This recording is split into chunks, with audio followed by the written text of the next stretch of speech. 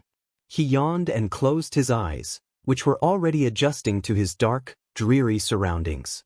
"Another appealing, shady day," he murmured as he drudged forwards.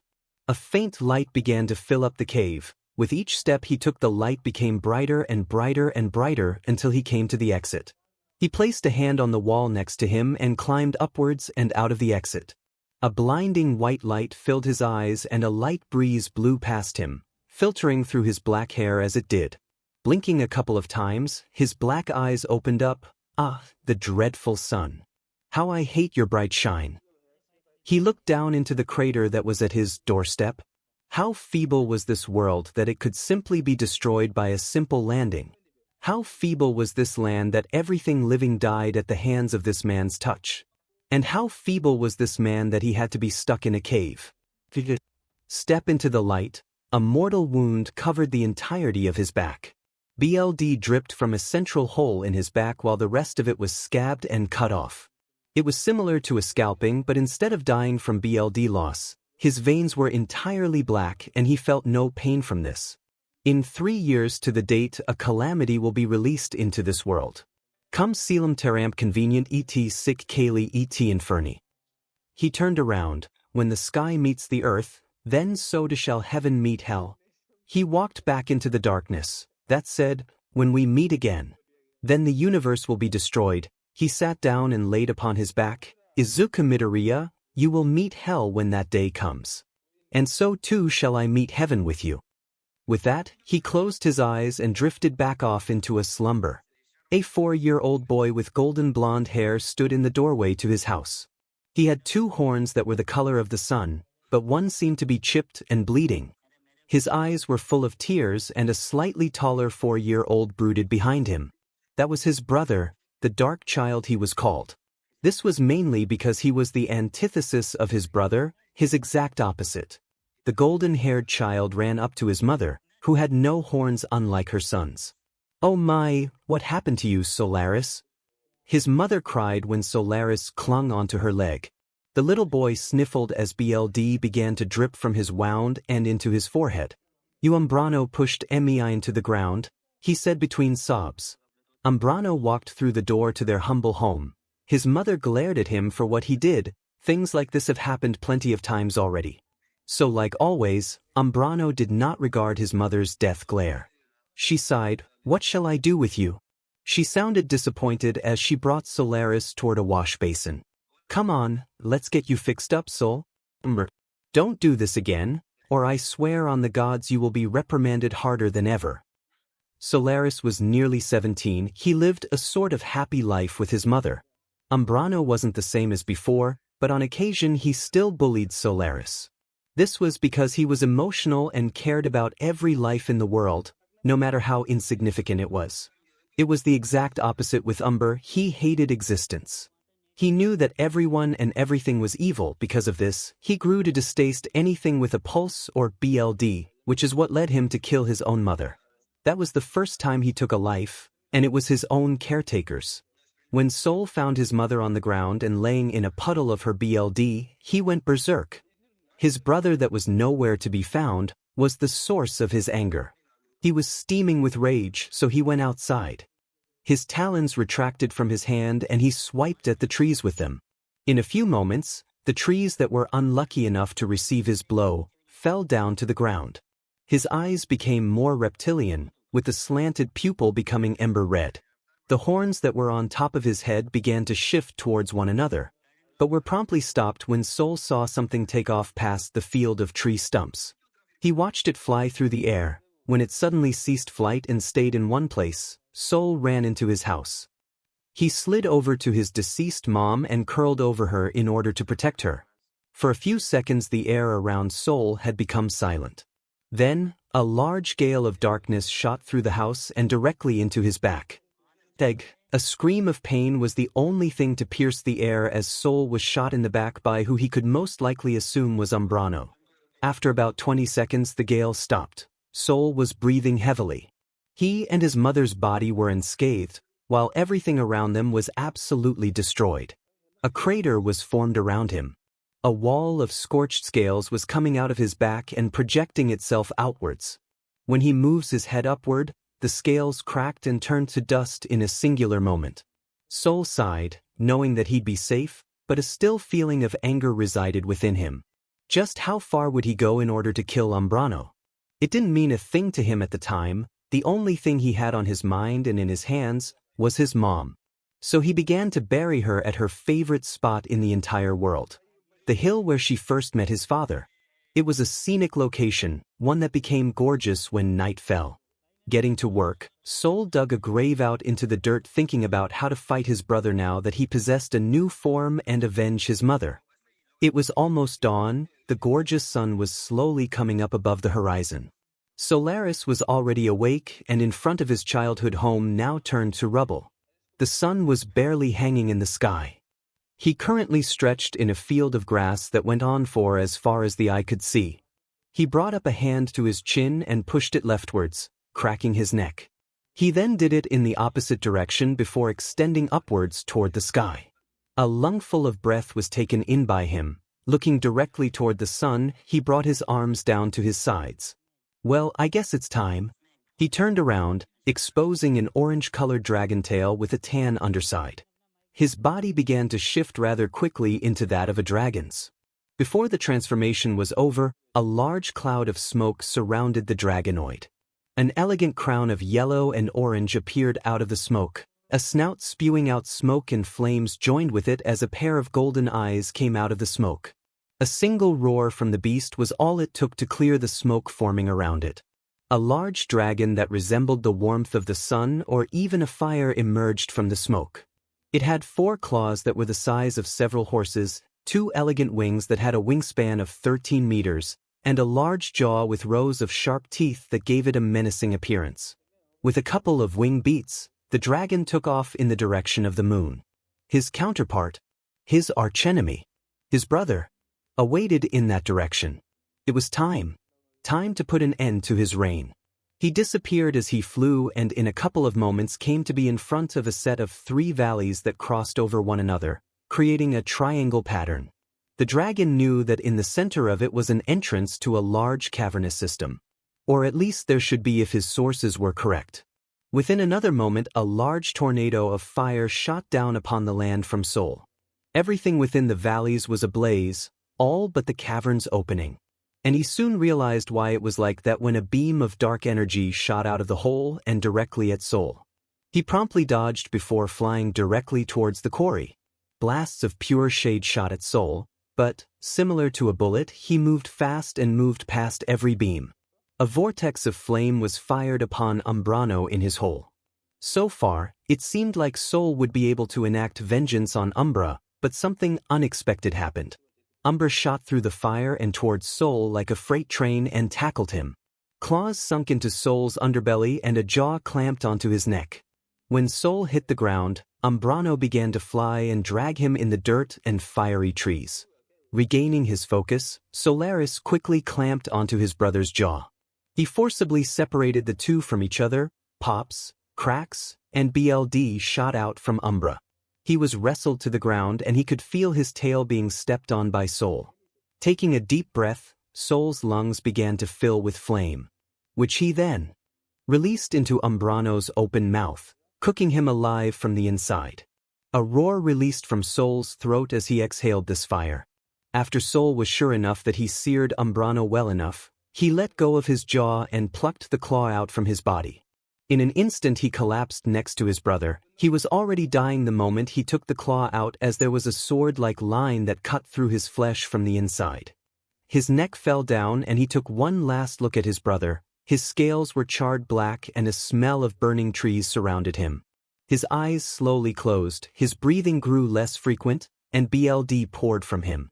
The moment his eyes closed he died, and Izuku's eyes opened. What was that dream? 𝗧𝗪. Who the hell was 𝗧𝗪 or even 𝗵𝗃𝗀? Izuku sighed and sat up within his bed. Slapping his face he thought, come on, get a grip on yourself. You're just clearly delusional from killing your girlfriend. I just have to be delusional. He swung his legs over the edge of the bed. His male physique was renewed so he could sleep in just a pair of boxers and sweatpants again. But he wore a shirt, which was odd for him seeing as he was always overheated, but he felt chilly. Something was wrong with his body as a cold sweat came over it. He looked back at Toru to see if she was sleeping, which she was. and made his way for the bathroom. He stood up and nearly fell to the ground, but he caught himself in the most silent way possible. By grappling onto a door handle that appeared out of nowhere. He stood up and barreled for the bathroom as his body suddenly heated up. He came to the sink and began to run ice-cold water. He splashed his face with the ice-cold water in order to wake himself up and to cook off his face. But that wasn't enough to stop the flames that grew all over his body. He cried out in anguish as his flesh began to melt together and smoke. Surprisingly, Toru wasn't awakened by any of this. And what was even more surprising was the voice of 𝗧𝗪 speaking down unto him. 3 years. 3 years until he strikes and destroys your world. 3 years for you to get stronger. Strong enough to fight the overwhelming evil that awaken in 3 years. You, IzukuxRyukyu, are me. And I am you. You are the next dragon of the sun. And with that, Izuku awoke in his bed. A cold sweat ran down his body as he breathed heavily. Was that a dream? Or a nightmare? He questioned before sitting up in his bed and contemplating it. He did have a dream about this 𝗧𝗪, so it could have just been a twisted dream. Or it could be real. Again, he'd have to ask Toru about this in the morning. It was nearly 2 years later since Izuku had that fateful nightmare. So many things had happened that he quashed rather easily. He and his class were attacked on a visit to a summer camp that was meant to toughen up their quirks. The League of Villains was tough for everyone minus Izuku and Tomoko. They fought side by side and managed to easily stop the League from taking Katsuki. All Might fought with his arch-nemesis a week after that, All for One. He gave All Might a run for his money and even managed to make him reveal his true form to the world.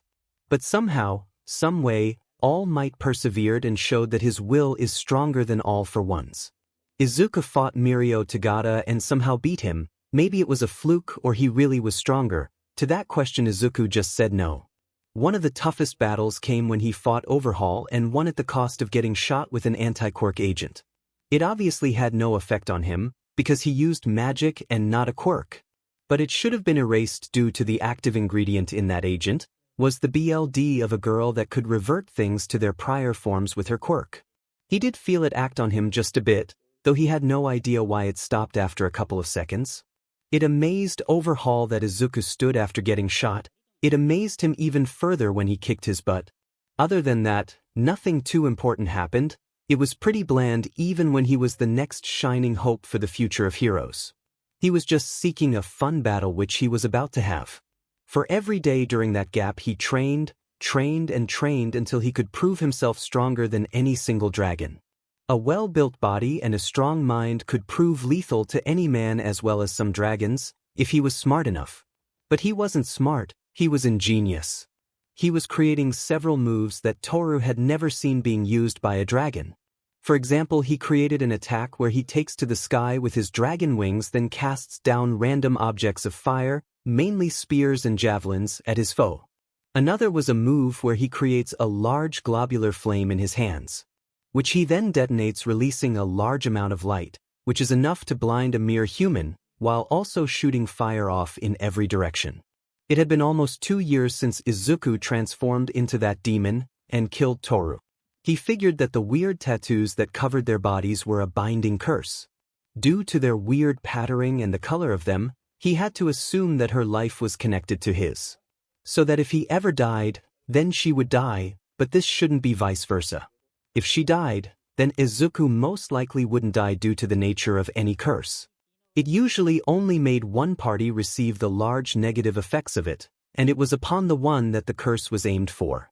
He also knew that whenever he was hurt in a battle, then Toru wouldn't feel it. So it was just a binding curse that shared his life force with her. Though this was all just speculation on his part, he had no way of proving it was true unless he decided to kill himself. Or kill Toru. Both options were obviously off the table. Just harming her in general would violate every single one of his morals. But now, it was time for Izuku to awaken. So he did just that. His eyes were already adjusting to the room's natural lighting that shone through the window. Regardless of the outcomes of the battle that would occur later, his life was going to change drastically. Quickly, he gave Toru an embrace on the cheek, before 𝗬𝗏𝗍𝗍 his legs off the bed and touching the ground. The tattoos on his sissy were still plaguing him. Toru still lay asleep on her side of the bed. Beneath her pajama shirt, which was just one of Izuku's shirts, he could see the small, snake-like part of her tattooed curse. It was the most distinguishable part of it, but he had to be thankful for it suddenly enacting itself. Otherwise he'd be heartbroken as the love of his life would be dead. Izuku stood up, his joints snapped and cracked as he put pressure onto them, but it felt rather pleasurable. He shuffled over to the bathroom. 2 large scars where his wings grew were on his muscular back, and another cut through his eyebrow and barely missed the cornea of his right eye. Thankfully he had closed his eye in time before Toru hit him with her claw when it occurred, which didn't damage his eye, just the eyelid and eyebrow. Izuku grabbed a hold of the sink and looked into the mirror before running. Cold water came from the faucet. He cupped his hands, creating a well for the water to fall into, which he then brought up to submerge his face. He opened his hands, letting the water fall freely from his hands. As the small drops fell, they twinkled in the small beams of sunshine that shone through the window and into his bathroom. He looked into the mirror, his now fully awakened face could hardly contain his excitement. The counter he unconsciously gripped crumbled under his tight grasp. His face grew into a surprised one as the marble counter fell to the ground while dust fell along with it. "Whoops," he muttered as he went back to smiling. Behind him he closed the door and walked over to the shower. He grabbed the faucet valve and cranked it until it reached the coldest blue. Today is the day. The day when I fight Toru and travel to another dimension. It will be a journey through her world, but I expect Toru to know why she's bringing me there. He was clueless as to why he'd be traveling dimensions. This would truly be a harrowing journey. The pitter-patter of water hitting the ground stopped and Izuku's arm reached out from behind a curtain. It advanced against the wall as it erratically searched around for a towel. After a few slap each attempts he grabbed onto the cloth. Pulling it into the shower with him, he wrapped it around his waist before exiting the shower. However, the moment he pulled the shower curtain open, he was tackled with his back up against the tiled wall. "Oh!" He yelled out as his head flung backwards and hit the wall as well. "Oh, see, are you all right, Izuku-kun?" Toru asked as she examined his head. Fictitious stars swirled around his head in an orderly fashion. "I think so, let's just wait for the stars to disappear first." Once they did, Izuku got up and dried himself off with an extra towel. He didn't want to expose himself in front of his girlfriend. He obviously did it before, but that was as a girl. He was going to at least wait until they were married. He didn't actually believe in a god because he was raised to believe in science and magic since they were pretty closely related. He did like this idea of saving oneself until marriage that Catholics had, so he was going to save himself, and it was most definitely going to be for Toru. Technically he wasn't a virgin because he technically had sex with Toru as a girl, but that didn't really count in his eyes since she was hardly penetrated by Toru at the time. By the time he finished his odd monologue in his mind, Izuku finished dressing in his hero outfit. Toru stood behind him and rested her chin against his shoulder. She looked at Izuku in the mirror and lifted her head. "Are you ready to leave, Izuku?" She perused. "Yeah, I'm a bit though, gotta tie up some loose ends." Toru sighed. "Okay, I'll go make some breakfast first and wake up Kanna, so go tie up your loose end, Izuku." With that she walked towards the bathroom door, opened it and left. A few seconds later Izuku could hear his room door open and close. He sighed as he knew what would be happening soon, so he left the bathroom and sat on his bed. He grabbed his phone off of the nightstand that was near his closet and unlocked it. He had to do it now or else he wouldn't be able to for about a year. The phone trilled in Izuku's ear. She probably wouldn't pick up since she'd be at work. He sighed again as his phone trilled for the 6th time. "Hello, this is Kaori Kobayashi. I'm obviously not at the phone, so leave a message after the beep." Izuku mimicked the machine on the other side. Beep. He took a deep breath and let it out. "Hi Mom, I know that it's rare for me to call you. I'm sorry about that. I guess I need to call you more often." He chuckled morosely. "Listen, things are changing, the world's changing. And it's definitely not for the better." She paused. "But something's gotta be done to change it.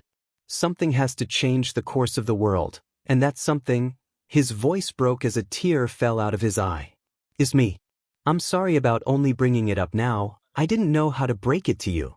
I have to leave and I won't be back for a year, but..." His voice grew strong and sounded stoic. I will be safe, so don't worry about me. I'll see you, Mom, love you. He looked around his room. This would be the last time he'd be in here for a year, if he even makes it out alive. Goodbye. Izuku stood up and put his phone back on the nightstand. A year. A year until I'll see everyone that I love again. Ida, Todoroki, Kaken, Tomoko. Tears welled up in his eyes. But it's okay, I'll return. He looked towards the door as tears fell from his eyes. A look of resolve plastered itself on his face. There's no doubt about it, he said as he opened the door to his room.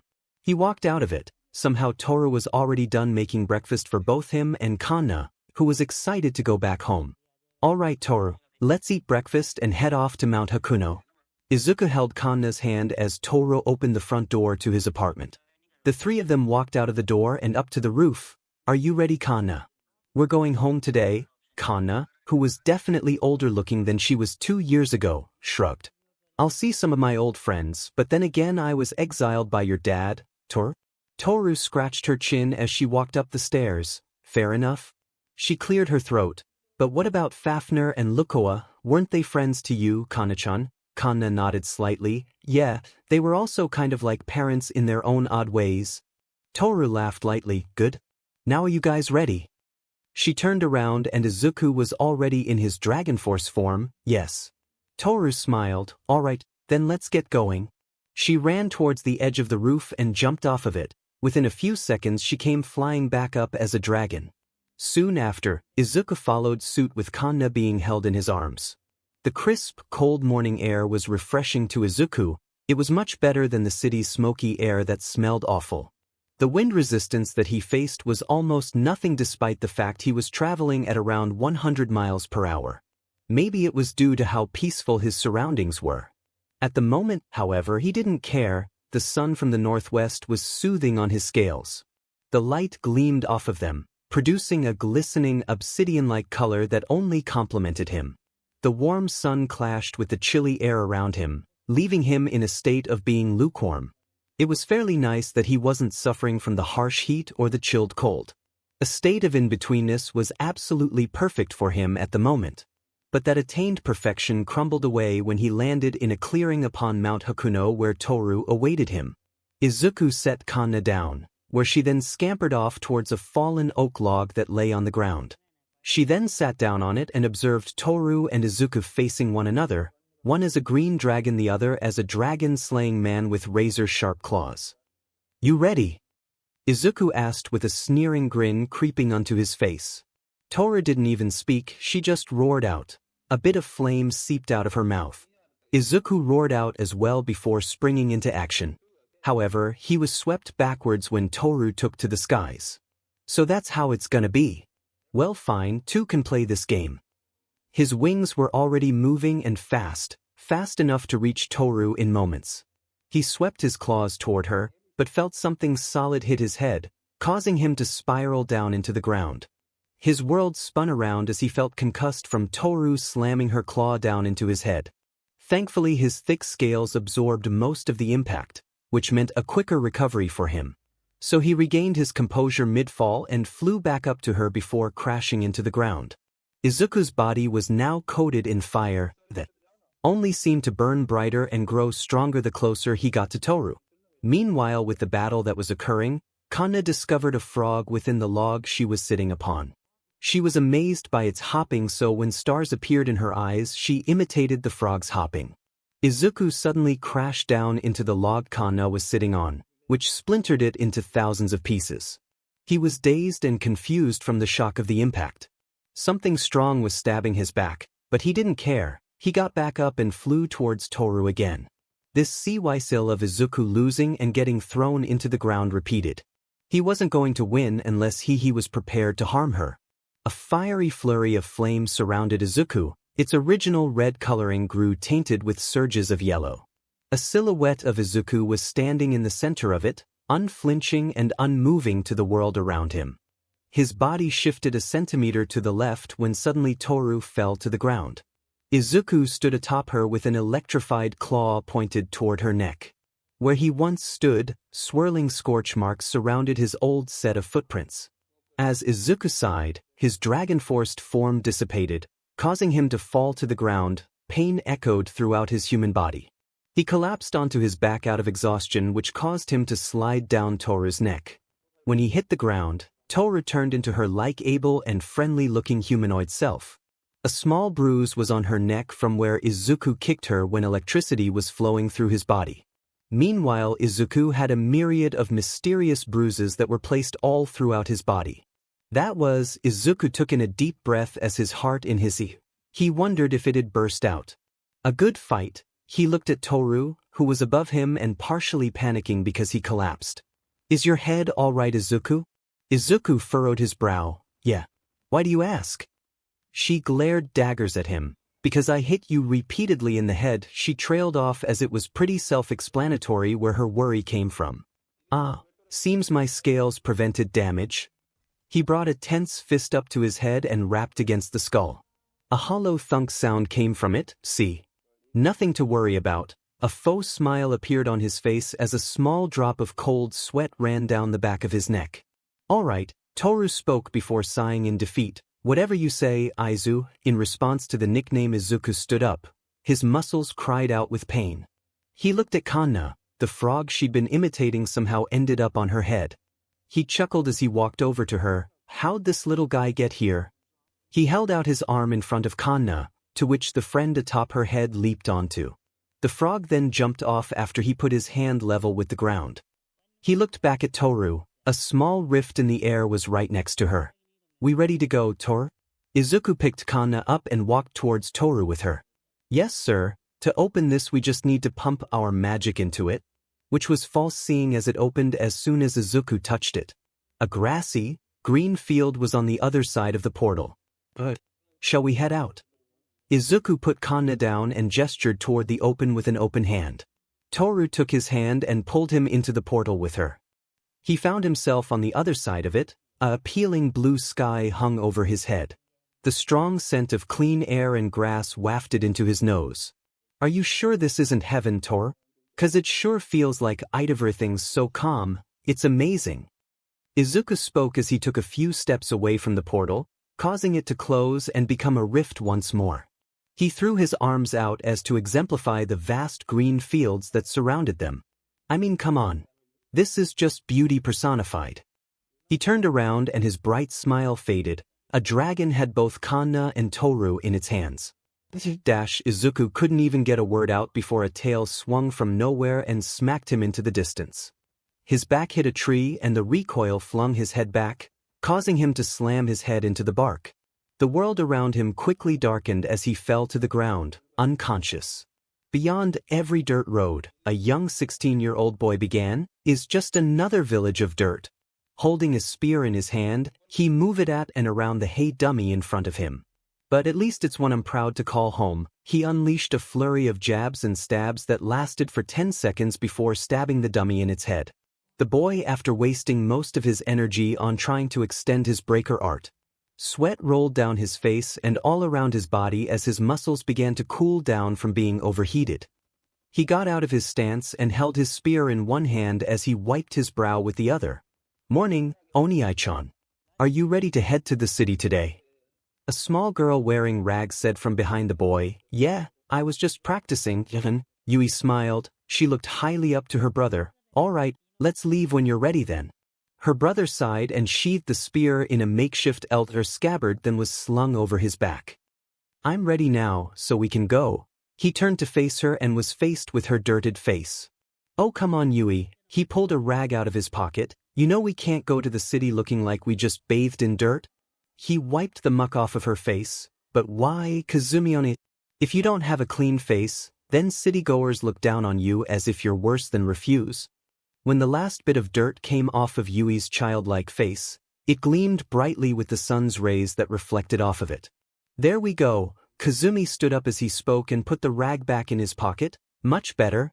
She wasn't particularly fond of him treating her like a child. She may have looked like one, but she was only 2 years younger than him. Kazumi-oniai, you know that I'm not a child anymore. He scoffed and turned his back to her before beginning to walk towards the entrance to the village. What was that supposed to mean? She yelled out as she began to follow him. Well, It shows that I found that funny. You're 14 and want me to treat you like you're older, he waved to his red-headed girlfriend as she passed him. Yet you continue to act like a child that's only begun to walk. She crossed her arms and turned her head away from him. No, I do not. Kazumi just sighed as he continued on his path. The wagon was in sight and sacks of goods were being loaded into it. Fine, then act like an adult the entire way to and back from the city, then I'll treat you like an adult. He waited for her to shout something absurd, but only heard an okay from her.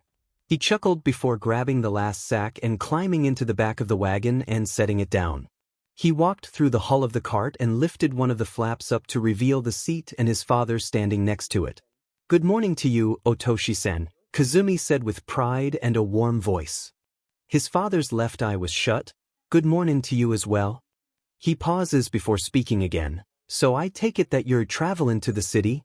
Kazumi climbed into the seat and sat down before grabbing the horse's reins and nodding. All right then, make sure your sister doesn't get hurt. His father struck him a cold gaze that froze him. Or else, his heart in his easy as a savage feeling of hate and fear arose within him. His face, however, was normal, despite the obvious emotions that were trying to boil over and consume him. His father patted the wooden side of the seat before walking off, but Kazumi didn't notice, instead staring off into the air. 𝗬𝗵𝗃𝗍𝗍. He felt a tap on his right shoulder, causing him to jump. He turned to face his sister, who was equally surprised. I just wanted to ask if you were all right. He furrowed his brow. Well, you were looking off into the distance for a minute or so I wanted to see if you were all right. His eye twitched as an image of a bamboo pole shooting down and hitting him in the back. Wise. I'm fine. He could hear the thwacks as the vision continued. Then let's head out before nightfall, Yui said, causing Kazumi to take a deep breath and striking the martingale lightly, causing the horse to start trotting off on the road. Kazumi looked at the open field that was coming up in front of them. To their right was a forest. After checking the sky for the sun, he could tell that it had been 2 hours since they left. How are you doing back there? He looked over his shoulder, and after a few moments she popped her head out of the flaps. Nothing behind us, so I don't think that we'll be attacked, Kazumi chuckled. You know, I think I like this Yui more than the old one. He turned back toward the road. You sound much calmer and sophisticated than the old one. He formed a lip-deep smile. Indeed, was all she replied with, causing him to chuckle even more. So he turned his head back around. An arrow whizzed past his head from the right. Get down. He pulled the horse to a stop, before jumping off and grabbing the spear on his back. In the woods to his right he could see 4 bandits, and there was a large possibility that there'd be more. Another arrow was knocked and fired off. Kazumi ducked below it as he ran towards them. A third arrow was knocked, but Kazumi was close enough to jump and move his spear into the foe's neck, killing him instantly and leaving him 3 more enemies. Come at me, he yelled. The biggest one moved towards him. Suddenly, the loud noise of a tree snapping sounded throughout the landscape. This petrified the big man as he could see what caused it, leaving him open for Kazumi to stab in the throat. He fell into his knees and tried to hold his throat closed. He tried to get up and strike back at Kazumi, but his leg faltered and he fell to the ground. Kazumi focused himself on the other 2, who were now running away, which confused the fighter. Yui, are you all right? He cried out before turning his back. The bloodbath at his feet wasn't a sight to behold, but it demonstrated his ability to fight. Yes. Nobody came to attack me, Kazumi. The sun disappeared as something eclipsed it from above, causing him to shiver. Overhead, something large flew off, leaving the 2 dead raiders, Kazumi and Yui alone. When the sun came back, he could see the outline of a dragon beating its wings and flying in the air. Faster than the speed of light, he put his spear back in the sheath and ran back to the wagon. Let's go, he shouted without looking back. Grabbing the reins of the horse he whipped them, causing the horse to bolt off. 𝗬𝗵𝗃𝗍𝗍. We have to help this man, she shouted, not from behind, but from in front of him. No. Get on the DMN wagon, he yelled as he tugged at the horse's reins, slowing him down. Yui stood her ground. Next to her was a boy with green hair and a weird outfit on. Then go on without me, I'll carry him back to the village by myself. As she tried to lift him, 𝗬𝗍𝗵 got off of the wagon and began towards Yui. Surprisingly, she got the boy onto her back. Leave him, we have to leave. The dragon might come back. Yui looked at him with disgust. I thought you wanted to be a knight. But right now you're a coward. She trudged forward as 𝗬𝗵 stared at the tree the boy crashed into. Are you just going to stand there and be a coward, or are you going to help me and be a hero? He shook his head. Then stop moving, I can carry him. 𝗬𝗵 went over to his sister and picked the boy off of Yui's back. To his surprise, he was breathing rather strongly. Which was, or at least should have, been impossible. He crashed into the solid bark of a tree that was nowhere to be seen, and he was bleeding from the back of his head. 𝗬𝗵 took a step and slid on the loose dirt. Yui tried to help, but he barked, get on the wagon. She listened and ran to the seat, ready to steer the horse as soon as her brother got on. BLD seeped down onto 𝗬𝗵's shoulder as he began to walk back to the dirt road. When he reached the wagon, he looked back and noticed the bloody trail they left behind before raising the boy into the back of the wagon. Hit the reins, he said as he climbed and the wagon began to move. He made his way to the front while Yui made her way back. He didn't know what to say as Yui walked past him and instantly tended to the boy's wound. Thank you, 𝗬𝗵𝗍𝗔𝗍𝗔𝗍, she said before he were to exit the flap. Don't thank me. I did nothing. He lifted the flap up and stepped into the seat before hitting the reins and kicking the horse into action. After an hour, the horse began to slow down yet seemed far from exhaustion. 𝗬𝗍𝗵 stood up and reached for the horse before stroking its mane. Thanks, girl, you're doing good. He turned around and headed into the hull of the wagon. There he saw his sister's ingenious craft at work. An intricate, yet simplistic-looking wrap was around the boy's head, preventing BLD and the like from seeping out. It was staunching the flow pretty well. Yui noticed his entrance. He should be fine. I staunched his bleeding wound, but that's all I could do. She stopped there, yet it seemed like there was more she wanted to say. Yui, what else is there? She took a shallow breath before taking the small tarp that was covering his ear. I believe I know where this clothing comes from. The tarp hit the ground next to her. 𝗬𝗍𝗵 just stared at the clothing. It was black and looked scale-like, as if it was made from lizard scales. Just beneath it, however, was a scrawling of weird, occult markings, ones that seemed to be a part of a large, stretching curse that extended, quite possibly, through his body. He's wearing Dragon Slayer clothing, isn't he? Yui nodded, not to mention the obvious curse that's embedded in his skin. She touched his abdomen, to which the unconscious fellow just winced in pain. But it seems to me that he has broken ribs. She touched his left arm, causing him to wince once more. A broken arm and a broken knee. Small yet noticeable sweat protruded from his body when she tapped his right knee. It seemed that the pain was overtaxing his body. If we don't get help soon, then he most likely will die. 𝗬𝗵𝗍𝗔𝗍𝗔𝗍. 𝗬𝗍𝗵 rolled his eyes. We can find him some help when we get to the city. We should only be an hour out from it. Yui looked into his eyes, to which he stared back. Sparkles of hope and innocence shone in her eyes, causing him to sigh. And that's a guarantee. He opened his satchel again and reached into it. Grabbing onto a vial, he pulled it out. Force him to drink this. It should heal him. The vial contained blue liquid. It seemed to be an impure healing potion. He reached over to Yui with an outstretched hand and offered her the potion, which she took. She uncapped it and a strong scent wafted through the enclosed tent.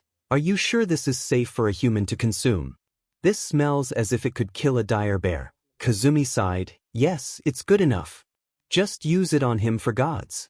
Sake, she shrugged before lifting the boy's head up and opening his mouth a little bit. She brought the flask to his lips and slowly began to pour the liquid into his mouth, to which he slowly swallowed with an unconscious disgust toward it. After a few seconds of continuous pouring, the small vial was empty. There, he should be good and dashed. His eyes shot open. Seeing this new location had already caused him to enter a heightened alert mode, but the new faces just took the cake. He raised his fists in a defensive stature and was prepared to fight both of these new people.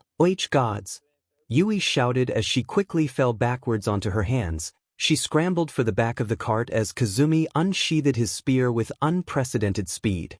He pointed it towards the boy. In turn, the boy cut the spear in half with a simple swipe of his wrist. 𝗬𝗍𝗵's eyes widened at how fast he lost his weapon, but a cough resounded from the boy. It was as if he was hacking his lung up. He was cut off by Kazumi trying to punch him, but the boy caught the blow in a large hand. Where? His voice, it didn't sound human with how gravelly it was. Where am I? The boy released Kazumi's fist and sat down. What in the fiery pits of Tartarus do you mean? The boy glared at him. No need to be rude. So we're in the kingdom of 𝗵𝘃𝗲? The boy, who revealed himself as Izuku, said, yes. Izuku sighed. What language do you guys speak again? English. She nodded. A form of that, yes. He brought a fist to his eye and rubbed the sands of sleep from it. Damn it. He swore in Japanese before standing up. Did you see anybody else with me? He asked. Out of the corner of his eye he could see Yui shake. Whether it was in fear or cold, he did not know. No, you were the only one there. He nodded and tried to take a step. Pain resounded in his knee, bringing him falling to the wooden floor. He yelled out in Japanese as he only felt the red-hot, glowing ache of a broken bone. Yui just stayed silent as Izuku writhed in pain. Why is my knee broken? He shouted again in Japanese. He breathed through his teeth as another wave of pain washed over him when he grazed his left forearm on the tarped wall. He didn't even notice the sharp pain in his tea until he took a deep breath in order to yell out in pain once more. It stabbed and probed within him. Painful wasn't even a word that could describe the sensation his body was currently feeling. Gut-wrenching. Agonizing. Excruciating even. Meanwhile, as Izuku could hardly breathe, Yui backed herself towards her brother in the seat of the carriage. When she felt the fabric brush up against her shoulder, she turned around and entered the empty portion of the seat next to her brother. Yui sighed. She could still hear him shouting in that befouled language. How long until we get to Konad? The noise from the carriage quieted down when she asked the question. In the distance, a wall could be seen. Judging off of the distance, I'd say an hour or so from now. Why do you ask? Yui looked at her brother with tired eyes. Okay, I get it. You can rest, you've had a strong day anyways, Kazumi said as he patted his thigh. She lightly smiled as she was at the edge of collapsing. Using her mana on magic always tired her out. Thank you, 𝗧𝗵𝗃𝗧𝗍𝗍𝗍. She instantly fell down onto his leg, instantly falling asleep as she did. Kazumi felt at bliss. There wasn't any screaming from the back and the air was perfect. But it was oddly quiet in the carriage. He tapped on the side of the wooden hull of the carriage. You all right back there? He quietly called out to Izuku. He earned no response, so he lifted up the tarp flap and peered into the carriage. Inside, a small amount of light was coming out of Izuku's hands that were hovering over his abdomen. He looked visibly comfortable. It was as if the pain from his broken bones was melting away. Are you all right back there? Kazumi asked, to which Izuku nodded and stood up. He took a step with his left leg towards the boy. Wait, but it was already too late. Izuku already took another step with his right leg, but he wasn't in pain. How did he heal a wound of that caliber that fast? Is something wrong? Izuku asked. No. Why do you ask? Izuku cleared his throat. Because your face is contorted and looks odd. Kazumi quickly turned away with a red tint in his cheeks. Whatever, you still owe me a spear for breaking mine. He turned around again, but was met with the regular contents of the carriage minus Izuku. A thud sounded out from atop the carriage. Kazumi couldn't see what was going on, so he stood up with abandon, causing Yui to hit her head on the wood. He could see Izuku standing atop the carriage. For some reason he was staring off into the distance. Get down 𝗵𝘃𝗧𝗏. Kazumi didn't get the chance to finish the sentence before Izuku shouted something and spewed out a tornado of fire from his mouth. The flame shot forth and began to be pushed out in several different directions by something flying in the air. 𝗧𝗵𝗃𝗧𝗍𝗍, what's going on? Yui pokes her head up and saw the spectacle unfolding in front of her. The fire that came from Izuku easily reached lengths of cannons and most likely past that. Stars grew in her eyes as Izuku's flame began to slow to a halt. When he was done, he coughed and wiped a bit of flame from his mouth. About a mile or so away from the carriage was a wyvern. Its body was charred and burning on the ground. Izuku turned to face Kazumi and Yui. Sorry about that, he said as he grinned while scratching the back of his head. Didn't think I'd interrupt the 𝗧𝗏𝗧𝗏. The carriage hit a bump, causing Izuku to lose his balance. Whoa! He shouted before falling onto the ground headfirst. the siblings were still too stifled by the raw show of power that Izuku put on to help him get back up and onto the carriage as it slowly moved away from him. Izuku was bored. He was told to follow the duo around the town. He obviously didn't mind, but he had better things to do with his day than just stay, loyally walking behind the siblings. "Can't I just leave?" he asked. "No, you're dangerous." Kazumi responded. Yui seemed content with his decision to keep Izuku as a prisoner. "Just because I can take down a wyvern with one magic attack doesn't make me dangerous." Kazumi sighed. "I'm pretty sure that's exactly what it means." Izuku scratched the back of his head. "I guess it does." A complacent look appeared on his face. "But you do know that I don't have to listen to you." "You are correct." He looked back at Izuku with a smug grin, only for it to fade instantly as he saw him begin to walk away. "Get back here," he shouted. Izuku pretended to not hear him as he walked away. "I could have sworn I heard something." He stretches his arms out as he walked further. "Guess it's nothing." Kazumi fumed, but didn't enact upon Izuku leaving. Perhaps it was his own judgment, or perhaps it was something else. Regardless, he knew there was no reasoning with this strong-headed man, not when his eyes were set in something unknown. An unknown hand rested atop Kazumi's shoulder, shaking him out of his mind. "Oh right, I completely forgot." Kazumi looked back. It was Izuku again, and he was speaking in a worry-free manner. "Where would I find a dragon's nest?" he asked, this time, in a serious tone. I asked where I could find a dragon's nest," he simply stated. Kazumi was speechless. He obviously didn't know where a swarm of dragons would be. Kazumi turned around. "Izuku-san, that's a death wish?" "Sure it is, kid. Now tell me where I can find a dim nest." Izuku felt a tug at his sleeve. Looking down, he saw Yui pointing towards a road. "There's a guild hall that way." Izuku took his hand off of Kazumi's shoulder and bent his knees, facing the little girl as he did. "Thank you, Yu-chan." He placed a hand on her head and patted it lightly. "Time to take my leave then." Izuku stood back up and walked away. He held up a peace sign as he furthered himself from them. "It's been a pleasure." His feet against the cobblestone beneath him as he made his way to the guild, and hopefully, closer to Toru. It's weird that they have honorifics. Maybe this world was taken over by the Japanese. Or it's just a huge coincidence. Izuku questioned aloud, scratching at his chin stubble as he did. Izuku yawned as he found himself in front of the guild hall.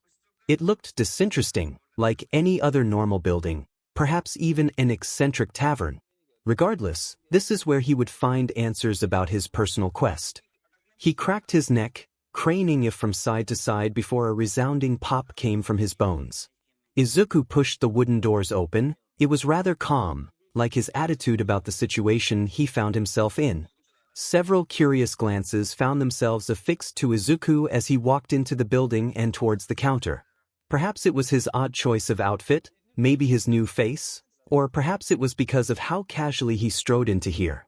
However, he couldn't care less about these strangers' glances. They meant nothing to him and he meant nothing to them. Upon reaching the counter, Izuku placed an open palm against the wood. "I'm here to acquire information about something important to me." He spoke. The guild hall girl clad in red clothing greeted him with a cheery smile. "And what is it that I can help you with?" A glint of wrath shone in Izuku's eye. "Where can I find the chaos dragons?" His voice carried out throughout the silent tavern, chilling every soul that heard it. "I'm sorry, but that information is only for adventurers that are gold rank or higher." She pointed to a chart next to her. It was a painting of the distinct classes, gold being the third highest on the list of 10. "And seeing as you don't have any identification to be an adventurer, I cannot give you a quest to help increase your rank." Izuku looked directly into her soul with dead eyes. "You wouldn't let a dragon slayer do their job in exterminating dragons?" Izuku could feel the cold glances that were once boring into the back of his head become filled with rage. However, the girl in front of him had the same cheery, fake smile on. "You are not a dragon slayer. I'd suggest leaving before something bad happens to you." She spoke in a decisive tone. "What do you mean?" Izuku asked, his brow furrowing. A cold rush of air ran down the back of his neck, causing him to shudder before turning around. In front of him was a gargantuan of a man. He was cloaked in armor and easily stood at twice the height of Izuku. A large hand suddenly grasped Izuku's head. A few moments later he was lifted above the ground. It felt painful, but he held up a plain face as a facade. "Why are you picking me up by my head? Don't you know there are better ways to greet someone?" The grip tightened against his skull. "Everyone knows that the holy dragon slayers are dead." Izuku's face showed a hint of shock. "Don't blaspheme to them by spouting lies from your mouth." The man holding Izuku spoke in a low tone. "Fine, say what you want. But despite what you want to believe, I am an actual dragon // Izuku didn't even see the man's fist coming as it collided with his exposed stomach. Torrents of wind shot out to the sides. Izuku seemed unfazed, however, despite his body being elevated by the force of the punch itself. Sighing, he flicked the air between him and the man.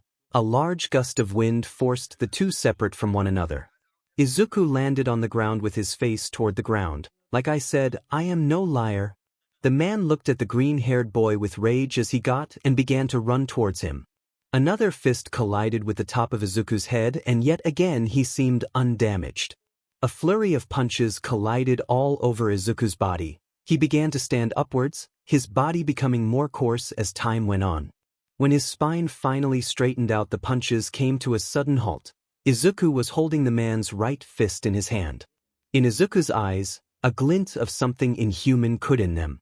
If looks could kill, then the room would be a bloodbath. "Please stop, I can only take so much damage before you break your fists." A small amount of ember came out of Izuku's mouth as he exhaled.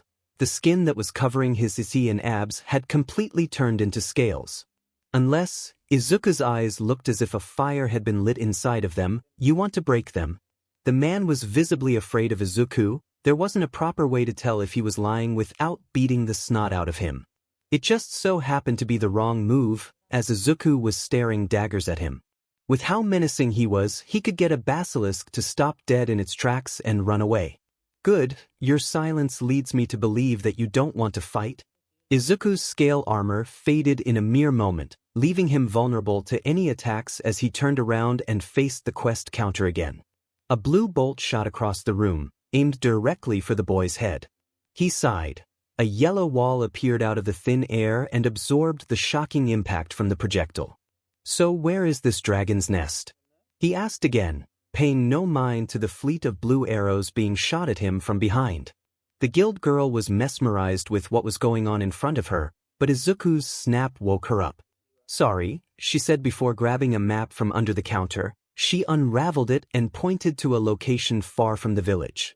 "It's due west from here," she said, her voice quivering lightly. She was in awe at the immense power Izuku showed. "Thank you." He rolled the map back up, turned around, and nodded. Forgetful smoke of the moonfire dragon. Sparkling smoke came out of his feet with every step he took, which put him closer to the arrow's volley in front of him. However, their range continued to shorten as Izuku walked closer to it.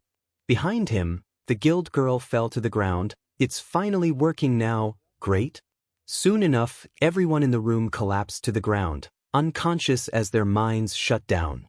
Their memories would be rendered useless under the effects of the smoke that came out of his feet.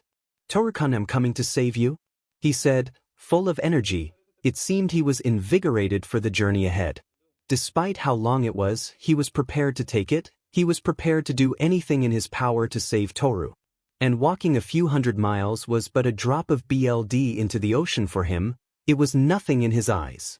So he stepped out of the door. The only focus that was in his mind was set onto rescuing his family. But instead, he diverted his focus to the large light gathering in front of him. Izuku stood calmly, as to not provoke the blonde-haired man who was controlling the inexplicably bright light. "By the order of 𝗵𝘃 and her people, I order you to peacefully come with me." Izuku sighed. "Look," he took a step forward, "I have better things to do. So let me go and we can forget all about this." He smiled with his teeth showing, waiting for an answer to appear. "No." A beam of light splintered from the gathering light and shot the ground next to Izuku's foot. "Now come with me peacefully or have your life come to a short end." Izuku was still smiling. His canines, however, were sharp. "You should know that I'm not going to give up easily. And you should know, 𝗧𝗵𝗵, that I won't fail in taking you down." A bold claim for someone who will lose. Izuku took a step forward again, fire coming out of his mouth and a nearly invisible mist came out of his hands.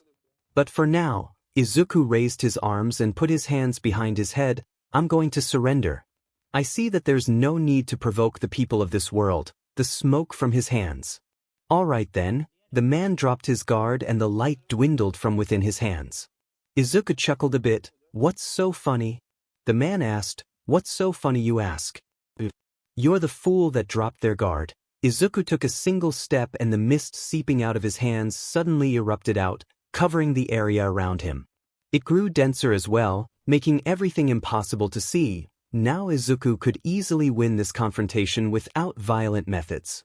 Even more so with his moonlight abilities. With it he could silence his footsteps or easily put the man in a stockade or similar device.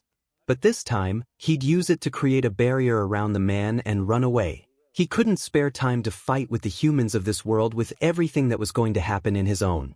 Destruction was imminent. Everyone and everything he knew would be destroyed in less than a year by some unforeseen force.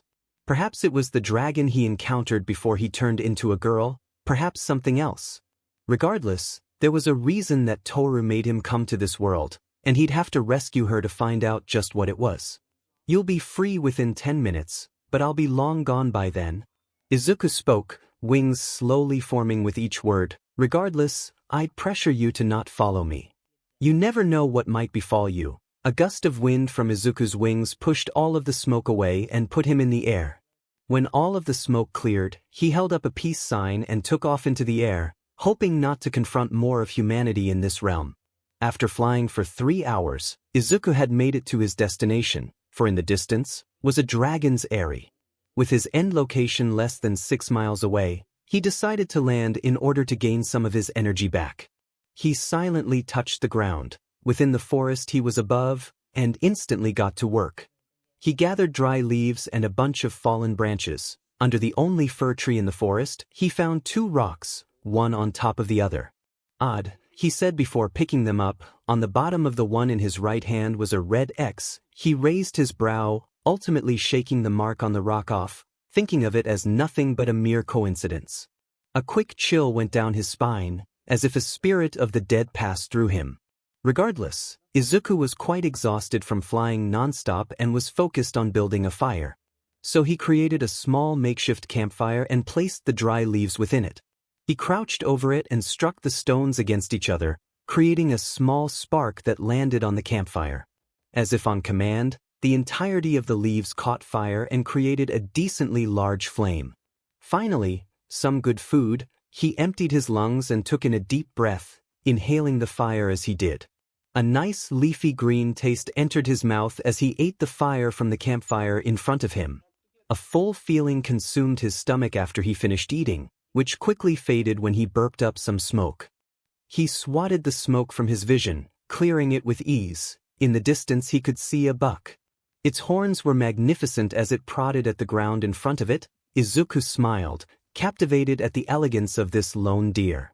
It whipped its head towards Izuku as the sound of a branch snapping resounded from behind him.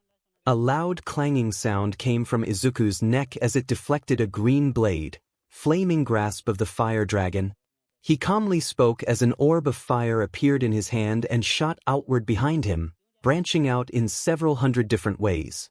Izuku wanted to make sure that whoever tried to kill him would be skewered in a painless and quick way, but when he heard the clang of scales he got to his feet and spun around, his Dragon Force form activated in the blink of an eye.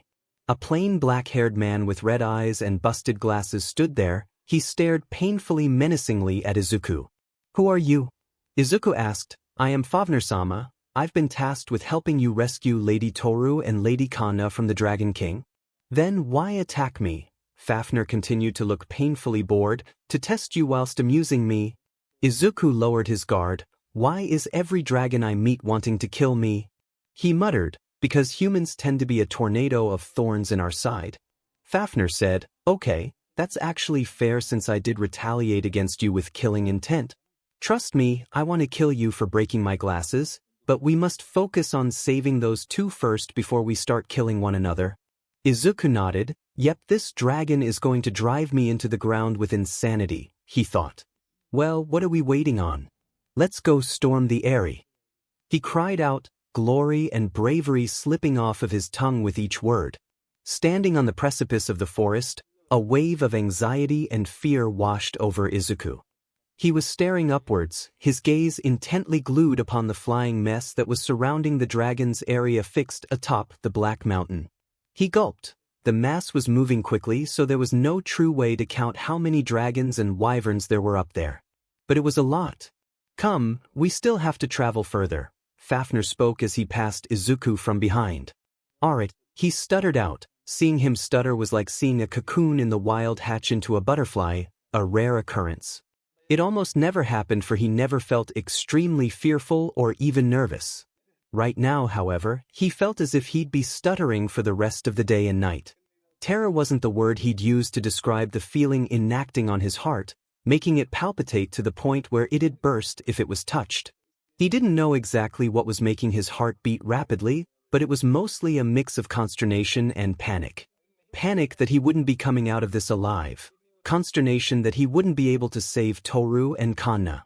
He gulped one last time before he had to put on a stoic face, before he had to charge headfirst into a den of elemental dragons.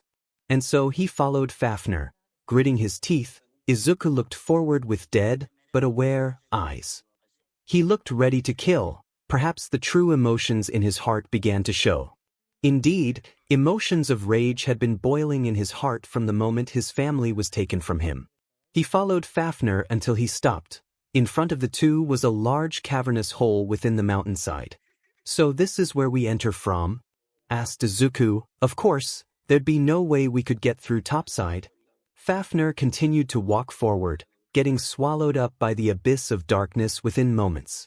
An impalpable shadow swallowed up everything within the cave, leaving Izuku unable to peer inside to see what it was like. So he clenched his fists at his sides. A film of flame covered them as he walked into the abyss. The darkness swallowed up any light that came from his hands, leaving him surrounded in the shadow. Time to turn up the heat, Izuku said. The flames rose, bathing the cavern in a light that could rival the sun for a few moments at least.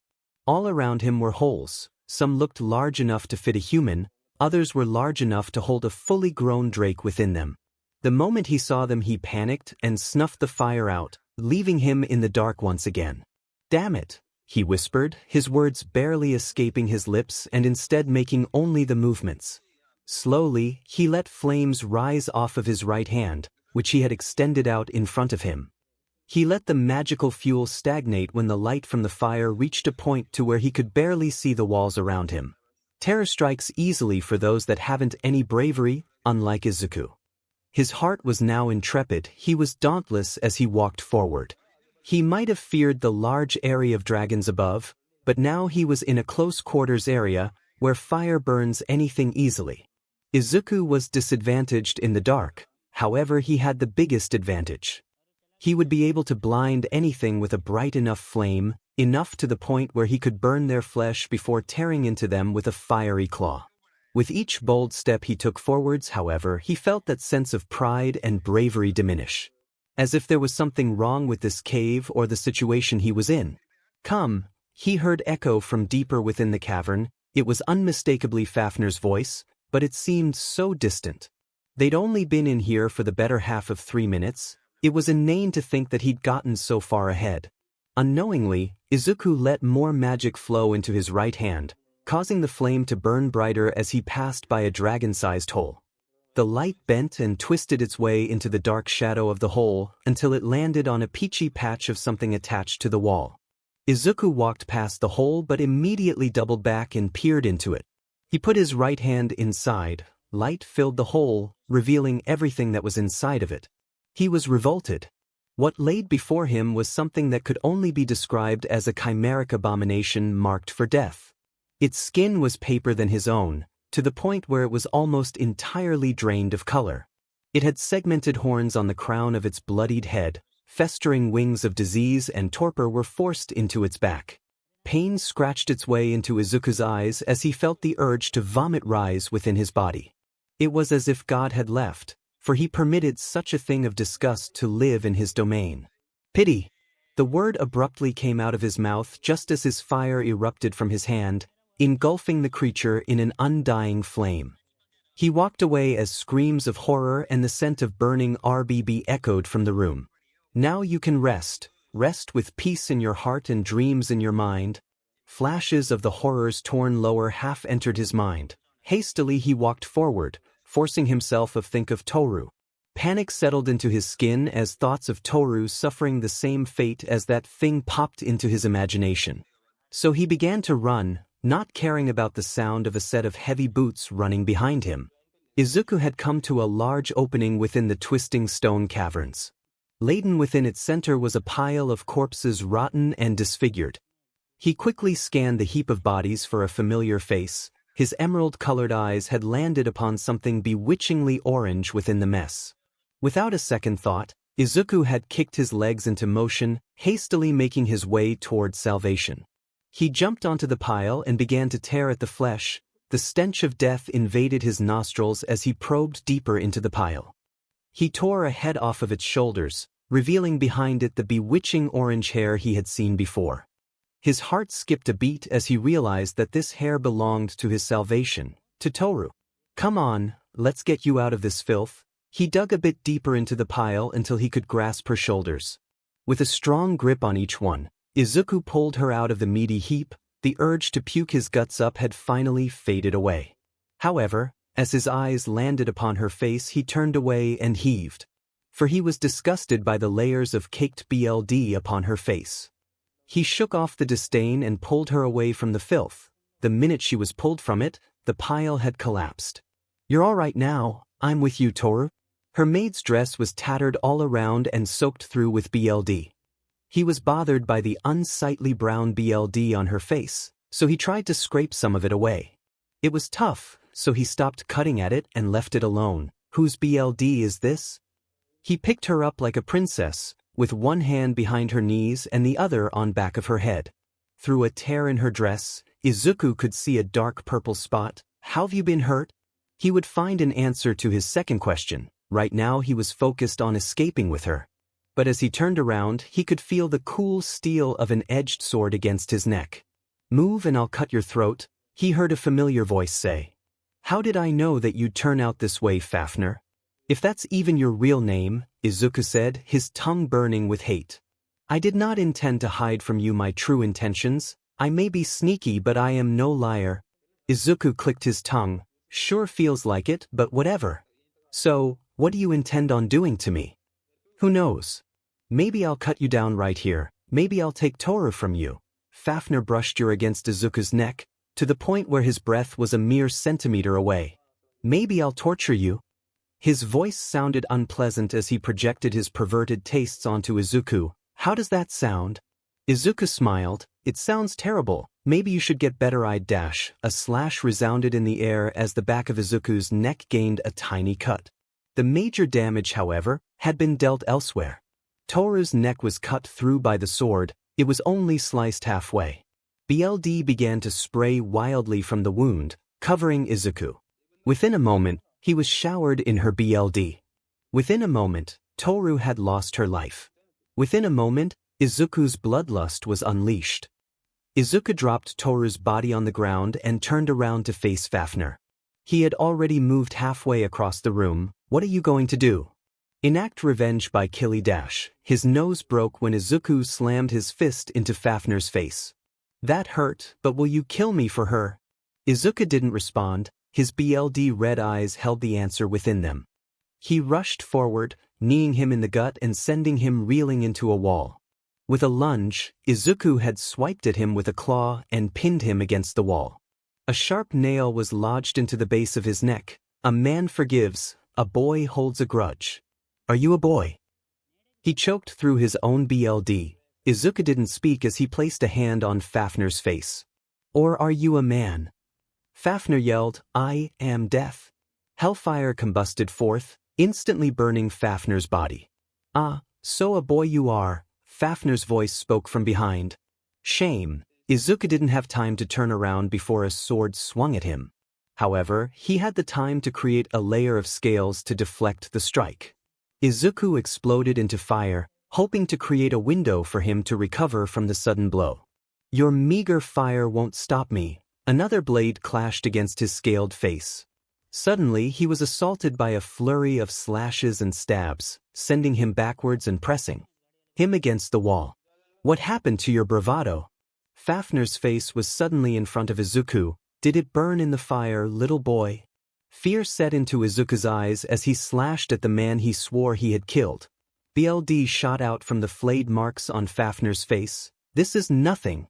His wounds instantly closed. You are nothing, he shouted as he grabbed onto Izuku's head and slammed it into the stone wall.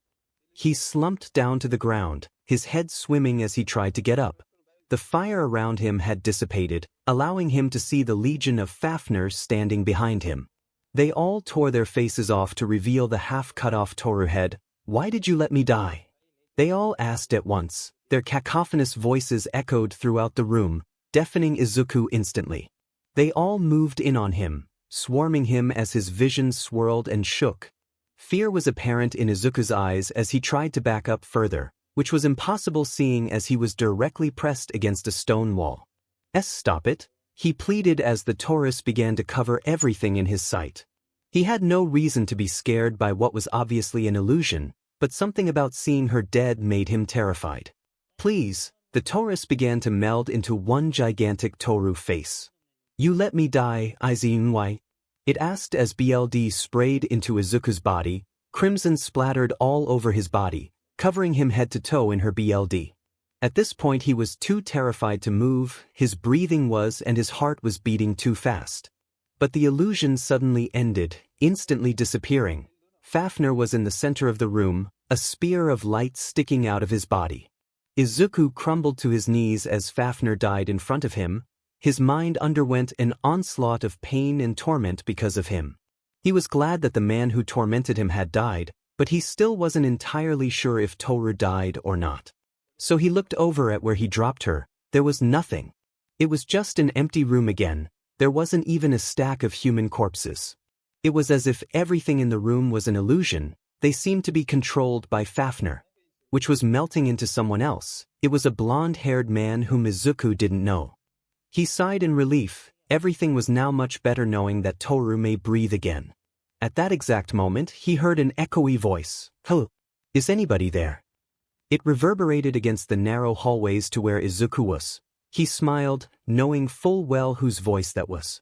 He got off of his knees, trying to rid his mind of the image of Toru with her head chopped halfway off. Izuku had wandered aimlessly long enough. The voice that had spoken out earlier had become silent about 5 minutes ago. It grew weaker the more it called out to him until it had finally disappeared. Hello? Is there anybody out there? Izuku called out, bringing his hands up to his mouth to amplify its volume. He was steadily getting worried. Why had Toru slowly cry out weaker and weaker each time she called out? Toru, if you can hear me, say something. Again, there wasn't any sound from her. God damn it. Izuku spoke. Where the hell are y-?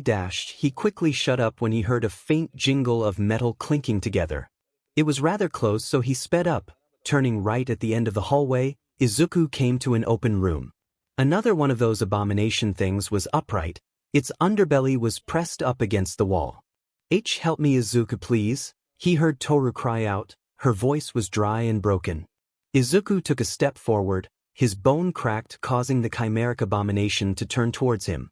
His face dropped as he saw a crying Toru behind it. She had tears streaming down her pained face as there seemed to be BLD and bruises littered among it. Izuku's eyes wandered downward to her exposed 𝗧𝗕 and nether regions. There were cuts and bruises all over her midriff as there seemed to be something white leaking from between her legs. Izuku took a step forward. A fiery great sword appeared in his right hand as he rushed forward. I'm going to kill you. Izuku slashed downwards at an angle, cutting the chimeric creature in half. It fell backwards off of the distressed Toru. As she weakly asked, he got up in her face and tried to pull the shackles off. They wouldn't budge. It's me, Toru. I'm here for you. I'm so sorry for leaving you. I truly am, but I won't leave you again. He placed a hand on the shackle and created a fire in it. This'll only hurt for a moment, then you'll be free. The metal turned white hot, glowing with color, so Izuku pulled. It broke almost instantly, freeing her arm from its captivity. It fell in front of her as her body did too. Izuku began to work on the other shackle. Once it glowed, he broke it, causing her to fall forward into his embrace. "I got you." He fell down to the ground with her and got closer to her ear. She was broken. "I won't leave you, I'll never let this happen to you." Izuku wrapped his arms around Toru. His grip tightened as his anger increased. How could he let this happen to her? "Izuku, is that you?" Izuku smiled bittersweetly. "Yes, it's me." She began to laugh before sobbing and coiling her arms around his body. "I was so scared." She cried out as she placed her face in the crook of his neck. "I know, but you're safe now, because I'm here for you." He slowly released waves of moonlight from his hand which slowly healed some of her wounds. "Here." Izuku broke the hug off a bit before taking his vest off and putting it over her very tattered maid's dress. It was the only piece of clothing that he could fit over her bare suit. "Can you stand?" he asked, looking directly into her dead eyes. The light from them had faded. She nodded. "All right, I'm sorry to do this, but we're leaving this cave." He grabbed a grubby black coat off of a skeleton and placed it on top of her before picking her up like a bride. "Here we go." Izuku got out of the room and made his way back. Along the right wall, for the entire way, he had dragged a scorching hand across the wall, so he followed the scorch marks back out.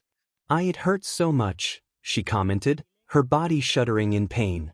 "I couldn't stop. I feel disgusting." She seemed to be broken, for the tears from earlier had been replaced with a permanent smile. She was broken, and it hurt Izuku to see her like this. He felt at blame for what happened to her, seeing as he couldn't find her quick enough. "I'm sorry, Toru, why did this have to happen to you?" Izuku said. She paid no mind to what he said. Instead she continued to repeat, "It hurt." It took Izuku 10 minutes to escape the cavern. The wyvern nest to his left had disappeared. However, he didn't notice the shuffling of something metallic within the forest in front of him. He took a step forward, causing the bushes to sprout men in armor from their tops. "In the name of Lysithea, I order you to surrender or face death." Izuku concentrated on the face who the voice belonged to. "Get out of my way." Izuku lowly muttered. Whoever had stopped him was irrelevant to him right now. He took a step forward. An arrow flew forward and landed next to his foot. "If you move, you will be shot. Comply or face death." Izuku hung his head low. "Lord, have mercy on their souls." He looked up. Spikes and needles of fire shot in every direction, stabbing and killing everything in its path, whether it was alive or not. "All right, close your eyes and get some rest. You're safe with me." Izuku told Toru. Blood from the people he killed was splattered within the bushes and stained onto trees. He remembered something from when he flew over here. About 20 minutes out, and directly in front of him, was a village that was based near the forest and next to a river. But it would have been a 5-minute walk if Izuku sped up, which he did. He wanted to quickly make sure that Toru was as safe as she could be, so he began to run through the forest, narrowly dodging trees at times. The eyes of the storm had never shifted from their blood red state. They would forever continue to contain his rage. It had been less than a day since Izuku, Toru, and Kanna have come to Mithra, and already things had gone wrong. Kanna had been missing ever since he regained consciousness. He found Toru, but he felt as it was a bit too late. Even as she laid down next to him, the glassy, distant look had never left her eyes. From the moment he rescued her from those nasty dragon-like creatures, she had that look. It was obvious that she was traumatized, but he had absolutely no idea how to help her. Or if he could even fix her. He shook his head free of any dreadful thoughts about her future, instead focusing on the present. Night had fallen and he had easily secured a place for the two to stay. If Izuku were to find Kanna in the morning, then he'd have to get some rest. Which was why, when he laid down in the bed, he pulled Toru along with him. She emotionlessly fell onto the bed next to him, causing a rather large hassle to occur when he tried to position her comfortably. His arm calmly wrapped around her, pulling her in close as he tightened his grip on her. "I'm never letting you go again." The feeling of the pillows only lulled him into a dream quicker. It was like nestling between two fluffy peaks of down. It only felt like a couple of minutes passed by when he woke up. Between falling asleep and waking up, he felt that the process was no more than 15 minutes. He wanted some more sleep, But there was a point that he had to open his eyes, unless he wanted to waste a day.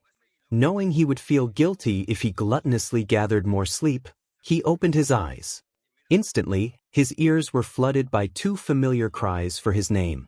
The shadows casting downwards were blinding. It took him a few seconds for his eyes to gather the blurred details in front of him. With a few blinks, he could see that Toru and Kanna were hovering over him. He barely had a moment to register what was going on before two sets of arms wrapped around him. Enveloped in a warm hug that he gingerly accepted, Izuku tried to wrap his mind about the situation he was in. There were two answers. One was he was dreaming about the previous day's events. The second was that he was currently trapped in a dream, although, now that he thought back on it, yesterday really felt like a nightmare. And his assumptions were only reinforced as Toru spoke, albeit muffled. "I'm so happy you're finally awake, Izuku." After relishing in the warmth of their combined hug, along with Toru's constant gushing, Izuku finally got the chance to speak. What exactly happened? With lightning-fast reflexes, he grabbed Toru's hand as it shot like a bullet for the bottom of the shirt he was wearing. But where did the white shirt come from? They hadn't packed much clothing, only the essentials. As he thought about it, he hadn't noticed that her fingers had extended enough to hold the hem with two fingers. With unprecedented force, she brought her arm up. With another, she gestured to his stomach. The shirt had no time to come off of him before it tore, is what happened. His head reared back before shooting forward, prepared to yell at Toru for tearing off his clothing, especially because Kanna was around. But his attention was torn away by 3 long, crimson marks brazenly blazing on his eye. It was as if seeing the wound registered the pain that came along with it. With every weak beat of his eye, with every breath he took, with every beat of wind that came his way, pain writhed within him. It was like a brand constantly marking him for death, the boiling feeling pressing into him with every small thing he did. "You shouldn't move around too much, you might reopen your wounds if you're not careful. Didn't you?" Izuku bit his lip after he took a breath. "Didn't you two grab onto me the minute I woke up? And just now? Wouldn't that be jostling?" A warm, viscous feeling ran down his stomach. He ran a hand through the bleeding fluid. "See? You two jostled me." He held up a bloody hand before falling onto his back. "Now I'm going to die." He stuck out his tongue and tilted his head to the side, faking his death. "Izuku-san, no." Kanna cried out before moving to hover over his face. "You can't die yet." Toru chuckled a bit before taking the glove off of her right hand and putting it onto his stomach, just above his diaphragm. A warm feeling spread throughout the gashes as a fiery light came from her palm. "You promised to take me on another play date with Saikawa when we got back to Earth." He forced back a laugh as to not exacerbate the pain. "Fine, I'll hold on to my life. Just for you, Kanna." He feigned his weakness as he lifted a hand over her head. It plopped onto her hair and moved in a repeated motion back and forth. "I promise you'll get another chance to play with Saikawa-chan," he said, a heartwarming smile formed by his lips. He laid his head back down and stared at the crumbling stone ceiling above him. "So how long have I been unconscious?" "A little less than 3 weeks. It was ever since that dragon we first encountered when we arrived here." Toru looked towards him, expecting shock, but he stared emotionlessly at the roof above them. "Well, not exactly here. We had to fly for a while to get here. It was the only shelter I could think of getting you to. Regardless, you seem a little unfazed by all of this. Are you okay?" He exhaled through his nose before taking his hand off of Kanna. "Here, lay down." He patted the ground directly next to his left shoulder. "I mean, why wouldn't I? I have 3 claw marks in my CST that would literally tear through solid steel easily. Not to mention the fact that we'll have to spend an unknown amount of time for me to get better before we search for the Dragon Ball, the only thing that could possibly stop my world from being destroyed by a calamitous dragon." He wrapped his arm around Kanna before sighing. "So yeah, I'm okay." He paused for a moment before picking back up again. "We will begin our adventure tomorrow, even if you have to wrap my CST in 5 layers of bandages to stop me from bleeding out." Toru met his steely gaze as she continued to heal him. "Look, I know what you mean, Izuku, but you will die if you overexert yourself. Once these wounds," she moved her hand across them, "open up, there will be no way for me to close them." Her look was soft as the embers in her eyes seemed to dull. Please, for my sake, just hold off on the idea of adventuring for now. We can come up with something else soon. She wanted to change his mind, but she feared there was no reasoning with him with how determined he was. Izuku stared at the ceiling for a few moments. The emerald in his eyes glistened. Fine, I'm not too happy with it, but fine. If you don't think that we should continue the adventure, then I'll trust you. The warm feeling got stronger, as if her emotions were directly tied to her healing factor. I just hope that they heal quickly. Who knows, you might get better in a day, maybe a week if you're lucky. Izuku glared as she giggled. I said that I can heal you, but that doesn't mean I could do it all the way. You know I'm not a doctor. It was when she winked that Izuku groaned. Then shouldn't I see an actual doctor? Won't they help me more than what you can do? Her shoulders moved up and down, causing her hand to press into his tea as they dropped. His eyes winced as he bit back a tortured cry. Sorry about that, but to answer your question, yes and no. All her concentration went to healing him. There is most certainly someone in this world that can heal you, but I don't think that they do it for free. Let alone do it for someone who isn't royalty. She hovered above the wounds as the blood flow slowed. They and their personal knights usually have the best kind of healthcare, which are basically gifts given by the gods that rule over this world. Her head bobbed from side to side, so it's not too wise to seek out a human doctor, and it's also not likely that a dragon or demi-human would help you. So the best thing for you right now is to have me heal you. Hut-Hat's just stupid. The warmth radiating from Kanna as she laid in his arm was spreading to his neck. Overall, he was just warm all over, which helped his brain's gears start going. Have you been healing me for 3 straight weeks? He saw Toru nod. And you haven't been able to seal the wound all the way. Then couldn't a curse be blocking your healing ability along with my natural regeneration? A dainty laugh escaped her throat. Nonsense, not most dragons can inflict curses on someone. She met his worried gaze. But I can check for you, even if it's just to make you feel better.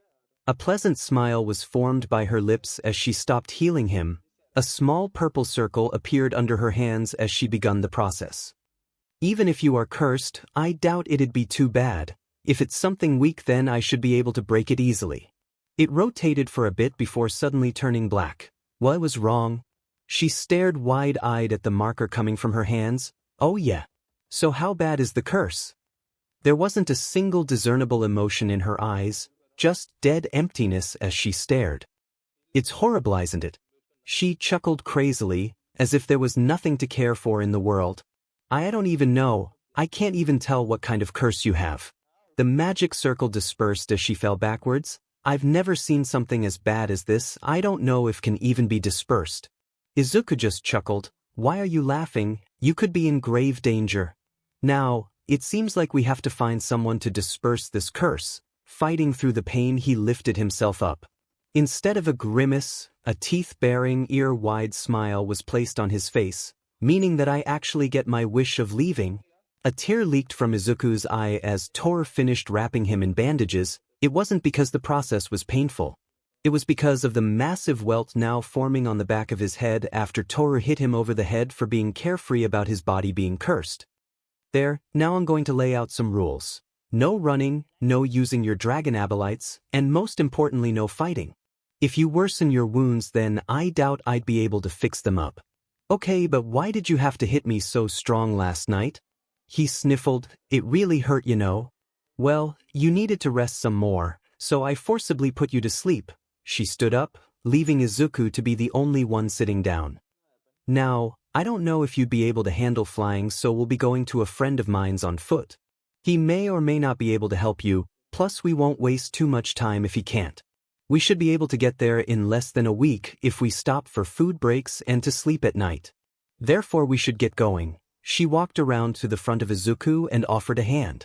He grabbed onto her and pulled himself upwards, not wanting to stress his torso out too much. All right, he took a few steps forward, trying to learn how to walk under his condition. He stumbled before finding his footing. Then go we shall. He didn't notice the small hand slip into his left hand as they began their small excursion. And their excursion would lead them to their first destination, a small village that they would rest in. Night had already fallen when the trio finally got to Dorgan village, and with all the walking they had done they were rather tired. Izuku was able to keep pace with the other two, even if it meant he had to suffer through pain. Seeing as they needed a place to stay for the night, Izuku suggested looking for something like a pub or an inn, which both Kanna and Toru did, leaving him on his own as they scoured the village. A chill ran through his body as a chilly breeze blew by. "Goddamn, it is freezing out here."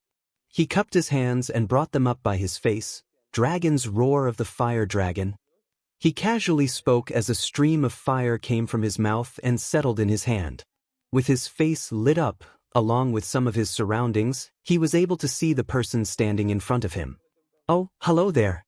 And no, it can't be you. You can't still be alive after 40 years. Izuku raised his left brow as he looked at the old man in front of him. He looked to be roughly in his 70s, maybe 80s. "And you haven't aged a day, Slayer?" Izuku thought for a moment about why he'd call him Slayer, then realized that it might have been because of his demonstration of power. He wanted to ask the man the real reason behind his nickname, but the old man was currently running away, which wasn't too fast. "Wait," he called out and took a quick step towards the man. "Old man?" He bit his lip as he stumbled in pain, clutching his wounds as he took a few breaths to dull the pain. "We gotta be more careful." He waited around for about 3 minutes before Kanna came back to get him. He took her dainty hand as she led him to the inn that they'd be resting in. It wasn't something amazing to look at, but it was good enough for a night's rest. As they walked to their room in the back, Izuku felt a few glares burn into the back of his head. Though he couldn't care less, he just wanted to get some sleep and rest his weary body. Which was why he instantly fell asleep when he laid down on his back. He hardly registered the heat of Toru laying down next to him before he dozed off. It didn't feel like too long before a knock at the door woke up Izuku, who would be knocking at this hour. A few moments passed before he forced himself to stand. Shuffling over to the door, he grabbed the lock and turned it before turning the handle. He swung the door inwards. WW-. His arm shot up and blocked a sword from cutting into him. He winced in pain as he felt a few scraps of pain on the highest claw mark. "I don't want to have to fight right now. Just let me get some beauty sleep and then we can do this in the morning." He blinked a few times, his vision going back to normal. He sighed as he looked at the group of people standing in front of him. "You've got to be kidding me." The scales protecting his arms were still guarding against the sword. He reached up to grab it but found he couldn't do so without causing immense pain. So he did the next best thing, which was to have fire erupt from his forearm. The metallic blade melted in mere moments. The hand holding the handle had dropped it, causing it to clang to the ground. "It's really him, Kimihito?" The small burst of flame revealed the assailant attacking Izuku to be the old man from earlier. "My son, you're finally back." It was after this that the entire crowd began to cry out in joy, which made Izuku even more curious about the entire situation. The townspeople forced their way into Izuku's room and grabbed his various limbs before raising him in the air. A chant in an unknown language burst forth from their throats, drowning anything he had to say. He craned his neck to see Toru trying to grab him. "I'm fine." He yelled as loud as he could, only for it to sound like a faint whisper fading in a hurricane. "Don't worry about me. I don't think they're going to hurt me." His head was past the doorframe when she gave up any efforts to rescue him from the mob. She obviously understood what he meant, and it was most likely due to her enhanced hearing. When he passed through a second doorframe, Izuku could see the infinite beauty of the stars above him. An infinitely growing mass of a black canvas, painted with an infinite amount of white or colored specks that made their home in the infinite amounts of galaxies. It wasn't something that you'd see every day, and it was growing even rarer due to light pollution on Earth.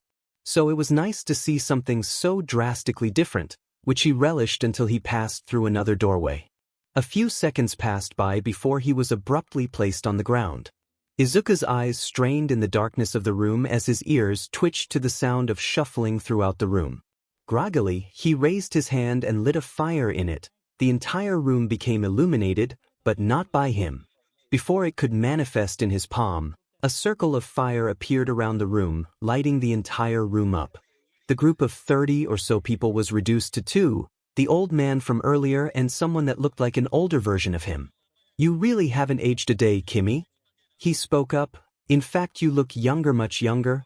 Izuku stifled a yawn. Well, of course I look younger because I'm not this 𝗵𝗃𝗃 you're talking about. He blinked a few times, seeing their growing disappointment in between. I don't even have a 𝗵𝗃𝗃. It physically hurt to continue past that. He could feel a trickle of warmth dribble from his sickening. The 𝗬𝗏𝗏 was overwhelming his mind. Are you all right, son? You're looking a little pale. The middle-aged man spoke, getting a facial response out of Izuku. Never mind, it could just be that you're not from around here and we're mistaken or you don't come from this world at all. Izuku raised his brow in response. Did that catch your attention? I'd have thought he'd have a young son, maybe a daughter by now, but I didn't think they would be able to wield fire like him. Izuku knew that his father was special, but not from another world kind of special. Guess the lazy 𝗵𝗃𝗃 grew up, didn't he, father? The old man laughed and nodded with his son.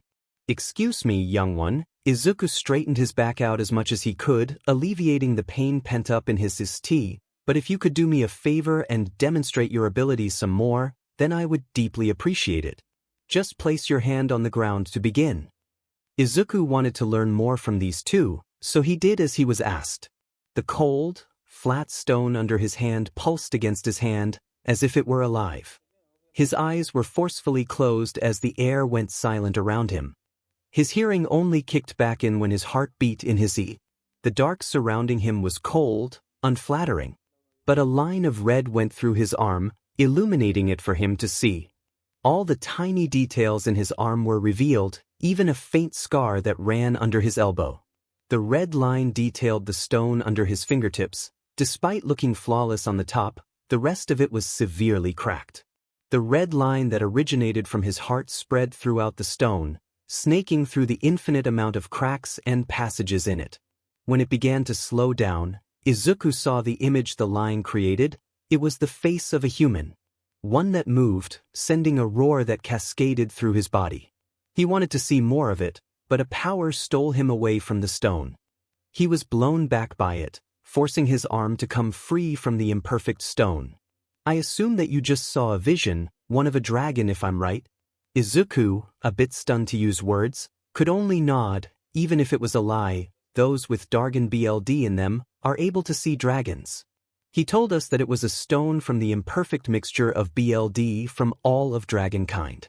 𝗵𝗃𝗃 brought it back to the village after being gone for 4 or so years.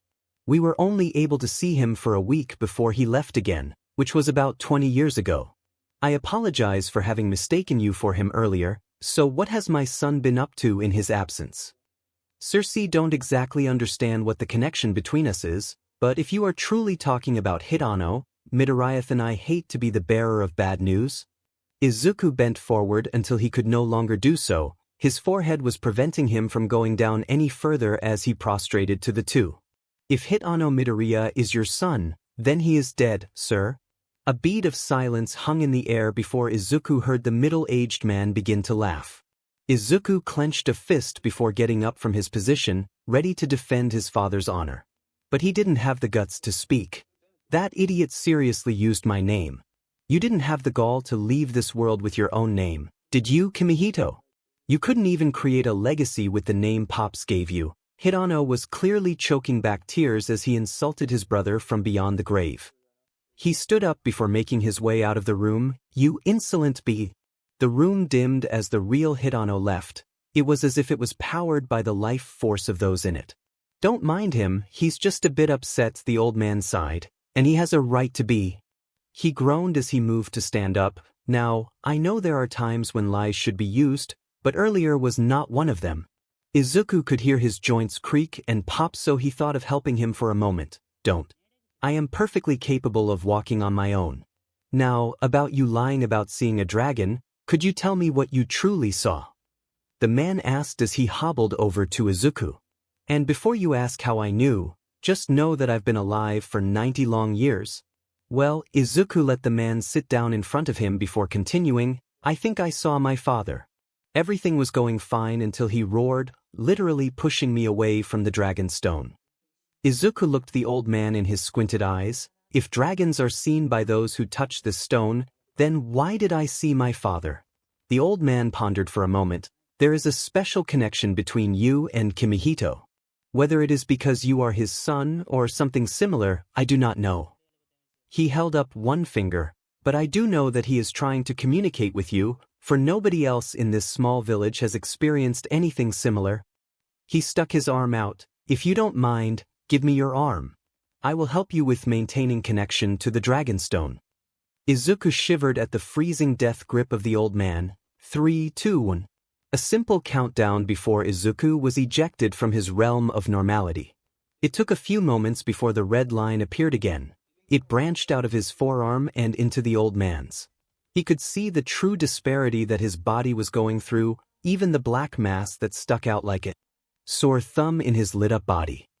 He waited for the face to reappear before bracing himself to get blown away. When it began to roar, he could feel the grip on his arm tighten. Brave yourself, son. You must not give in to silly volitions of failure. Slowly, Izuku watched as the black mass in the old man's body unfurl into an appealing blue. As it spread throughout his body, it branched into the red coming from Izuku, turning the red line into a calming purple one. One that could tame the fiery roars of the man projected in front of him. With this, the threads disappeared entirely. He could no longer feel the ghastly cold grip on his arm. Everywhere around him was covered in that inky darkness. Nothing could permeate it, not even the pure radiance from a solar body. Something was off about it, however. It cradled Izuku's body like gelatin, meaning that he could move throughout the mass. No matter what, it felt like he was getting nowhere. If he swam up, nothing. If he swam down, nothing. To the side, nothing. It was like a never-ending abyss that sought to swallow everything good in the world. A chill ran through his body, causing him to shiver. This lasted for a bit before he lit a flame in front of him. In the distance, a brilliant, but small, white flame lit up. In desperation, Izuku began to swim as if his life depended on it. It was as if the flame was what was letting him cling to life and not die from his wounds. And it was only when he tried to grasp it that he realized it wasn't his at all. Izuku! Izuku fell onto his side when the ground returned to normal. His eyes were on level with a familiar pair of boots. What are you doing down there?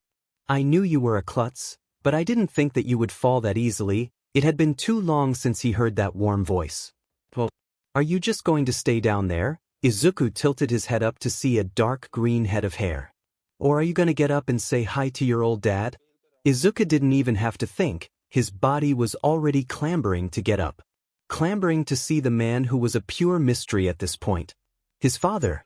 Whoa, you're raring to go. What's got you like this? He chuckled. Oh wait, you haven't seen me since you were 12, haven't you? Kimihito frowned. Has it almost been 6 years since I died? Sorry, Izuku's grip tightened around his father. You left Mom and I alone for 6 years. You hurt her so much when you passed away.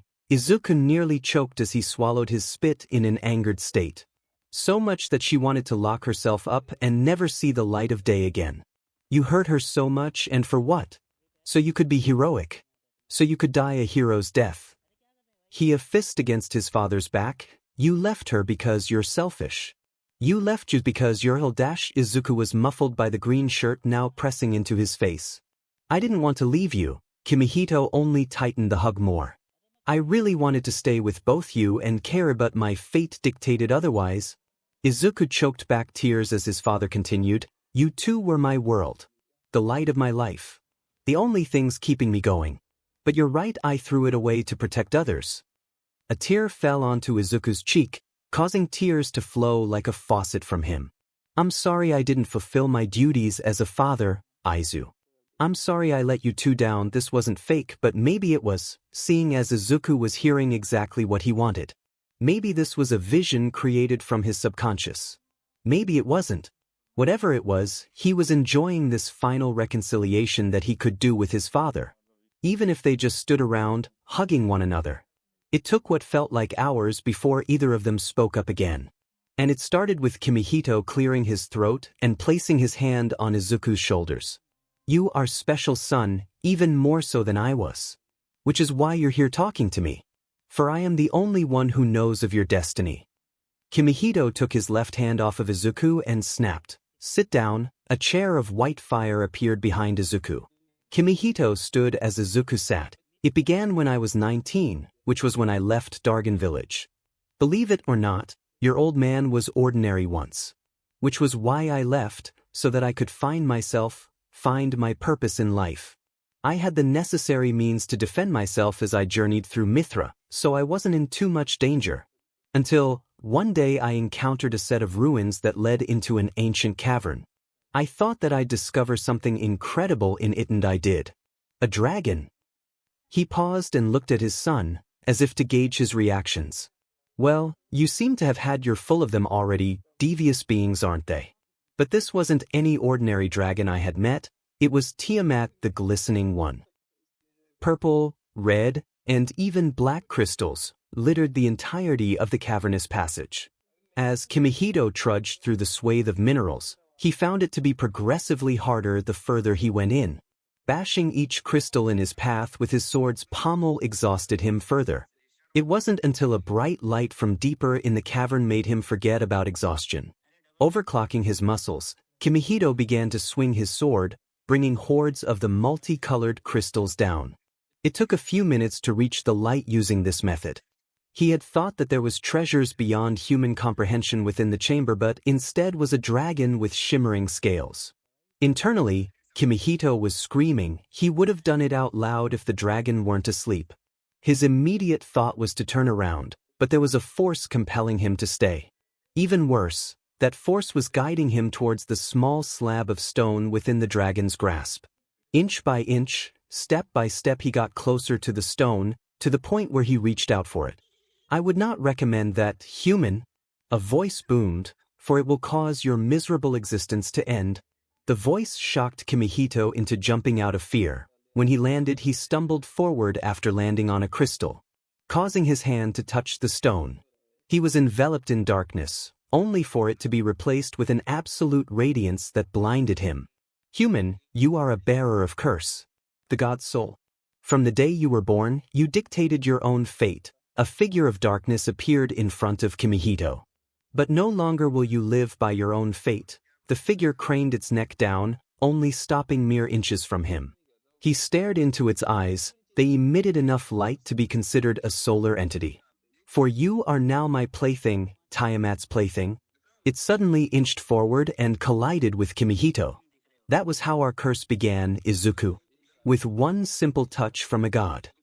𝗵𝗃𝗃 stretched out his hand and summoned a white flame. I have only showed you this power before. The flame shifted for a moment before becoming a stream of water, a spike of ice, and finally a bolt of electricity. These are the hundreds of abilities that I have copied from dragons in my lifetime. His skin hardened into cobalt, melted like gallium, dropped like quicksilver. And these are the capabilities that you can achieve as well. A foul liquid shot from his hand. A plant appeared in it before it wilted and turned into ash. For you are my flesh and BLD, you are part of me and therefore part of Tiamat. And it is because of Tiamat that you are in 𝗵𝗃𝗃. 𝗵𝗃𝗃 looked at his son with sorrow in his eyes. You originally came to this realm in search of mystical sources of power from coalesced dragon. BLD, which we call Dragon Balls. They exist, but humans like you and I can't use them. His gaze became filled with malice. Even your maid didn't know of this, which was why she hoped that you could become stronger through consuming one. There was no way he should have known about Toru, which is why you will have to find Tiamat before 𝗵𝗃𝗃 can officially reincarnate. This is your destiny, Izuku, and I'm sorry for giving you such a shitty one. 𝗵𝗃𝗃 stood still for a moment. Your fate was determined the moment I touched this wretched slab that you are holding on to. For which I can never forgive myself for because I have no idea what lies past this point for you. But that doesn't mean you can't change it. A heart of red fire manifested in his hand. I followed the path that was set out for me. I was merely a pawn for Tiamat, but you can choose a different path, for this message was not intended for her guidelines. Meaning you can change it, for the better or for the worse. You mean that my life has been written for me, by some dragon goddess who I don't know? 𝗵𝗃𝗃 nodded. Wow, then I will find a way to rewrite my fate, so that I can be in charge of it. Izuku stood up from his fiery seat. You said that I have your same ability, to copy anyone's ability. How do I go about using it? 𝗵𝗃𝗃 smiled. You would usually get the power from consuming something from the dragon in question, but you have seemingly gotten that maid's powers through her transfer of mana. He scratched his chin for a moment. If I'm not wrong, you've also consumed the electricity from a dragon as well as the moonlight of a dragon slayer. See if you can use their powers. An arc of lightning hit a wall of light on the ground between them. It shouldn't be too strong, seeing as you've used them before. Izuku focused and summoned a fire in his hand. This much was simple. Combining it with either electricity or moonlight would be difficult, but he'd done it before. He held the flame in front of him, watching as sparks formed within its swirling torrent. All he had to theoretically do from here was eliminate the fire, but how? It was the base that he used to summon the electricity. If the base were to disappear, then the electricity would too. It's what he did for the moonlight as well. But what if I were to? His eyes shut as silence enveloped him. Even the cracklings of fire and electricity disappeared. Become the base. He could hear his heart beat in his 𝗧𝗑𝗧𝗧. He thought back to the first time he used his fiery ability. It took a bit to envision the pool of mana he was told to pull from, but he realized that the pool was his heart. If he were to draw from it again, then he should have been able to manipulate it. And that is what he did. The purple substance he withdrew from the pool quickly sparked. In the first instance the mana warmed up, this time it was tingling. Which was why he opened his eyes. It should have been more difficult, but it was easy due to his years of practice. He smiled like a child as the electricity rampantly morphed in his hands. Good. Now SW to moonlight, his father ordered. Izuku didn't even close his eyes to imagine the pool, seeing as it was rather easy to feel the soothing feeling of the liquid surrounding his hands. A cube appeared in his hand before it rotated. Perfect, you're a natural at this, Aizu. His father smiled. I'm 𝗵𝗃 dragon's roar silenced him. Oh, it seems like our time is nearly over. Here, give me your hand. Kimihito didn't even wait before grabbing his son's arm. He held his right hand over it before a white flame dropped into Izuku's. I wish I could tell you more, but it'll have to wait for a later time. I love you, son. Good luck saving the world. I love you, Izuku said, but it was already too late. He was back in the real world, no longer with his father. I'm pretty sure he knew it from the start. Izuku stared at the stone beneath him before looking away from it. With a quick glance, he could see that there was no one else inside. He stood up, his joints and bones cracking as he did. How long was I sitting like that? He stretched before walking towards the door. I probably should get back. Toru is probably worrying her head off right now. He grabbed the door handle and opened the door. The risen sun was now blinding him. Dang, it's already morning. It took mere moments for him to get adjusted to the light. Wonder if Toru's around here. He scanned the town square looking through the faces for Toru, but he was met with some gazes of awe. Weird, he muttered. She's probably still in the inn waiting for me. If someone was in Izuku's way, they would move out of it as he walked toward the inn. Weird gazes and suspicious looks were the only things he was getting from everyone. He saw the door to the inn open and for her familiar head to walk out of it. When Toru noticed him, her face lit up, but not with joy. Ah, so the villagers helped you make your flame better last night. That's awesome. Izuku raised his brow as he walked closer to Toru. Kanna was hiding behind her legs. What do you mean? You mean you don't know the wings coming from your back, the ones of pure white flame? Izuku furrowed his brow before looking down at his hand before summoning a flame. She was right, so this is something new to you as well. Of course. He retracted the fire back into himself. Anyways, we should get going. Don't want to waste too much time. He felt a cold hand touch his 𝗧𝗑𝗧𝗧, causing him to jump. Your wound seems to be in better condition than last night. What exactly happened? Toru traced the top wound, only soliciting a slight wince from Izuku.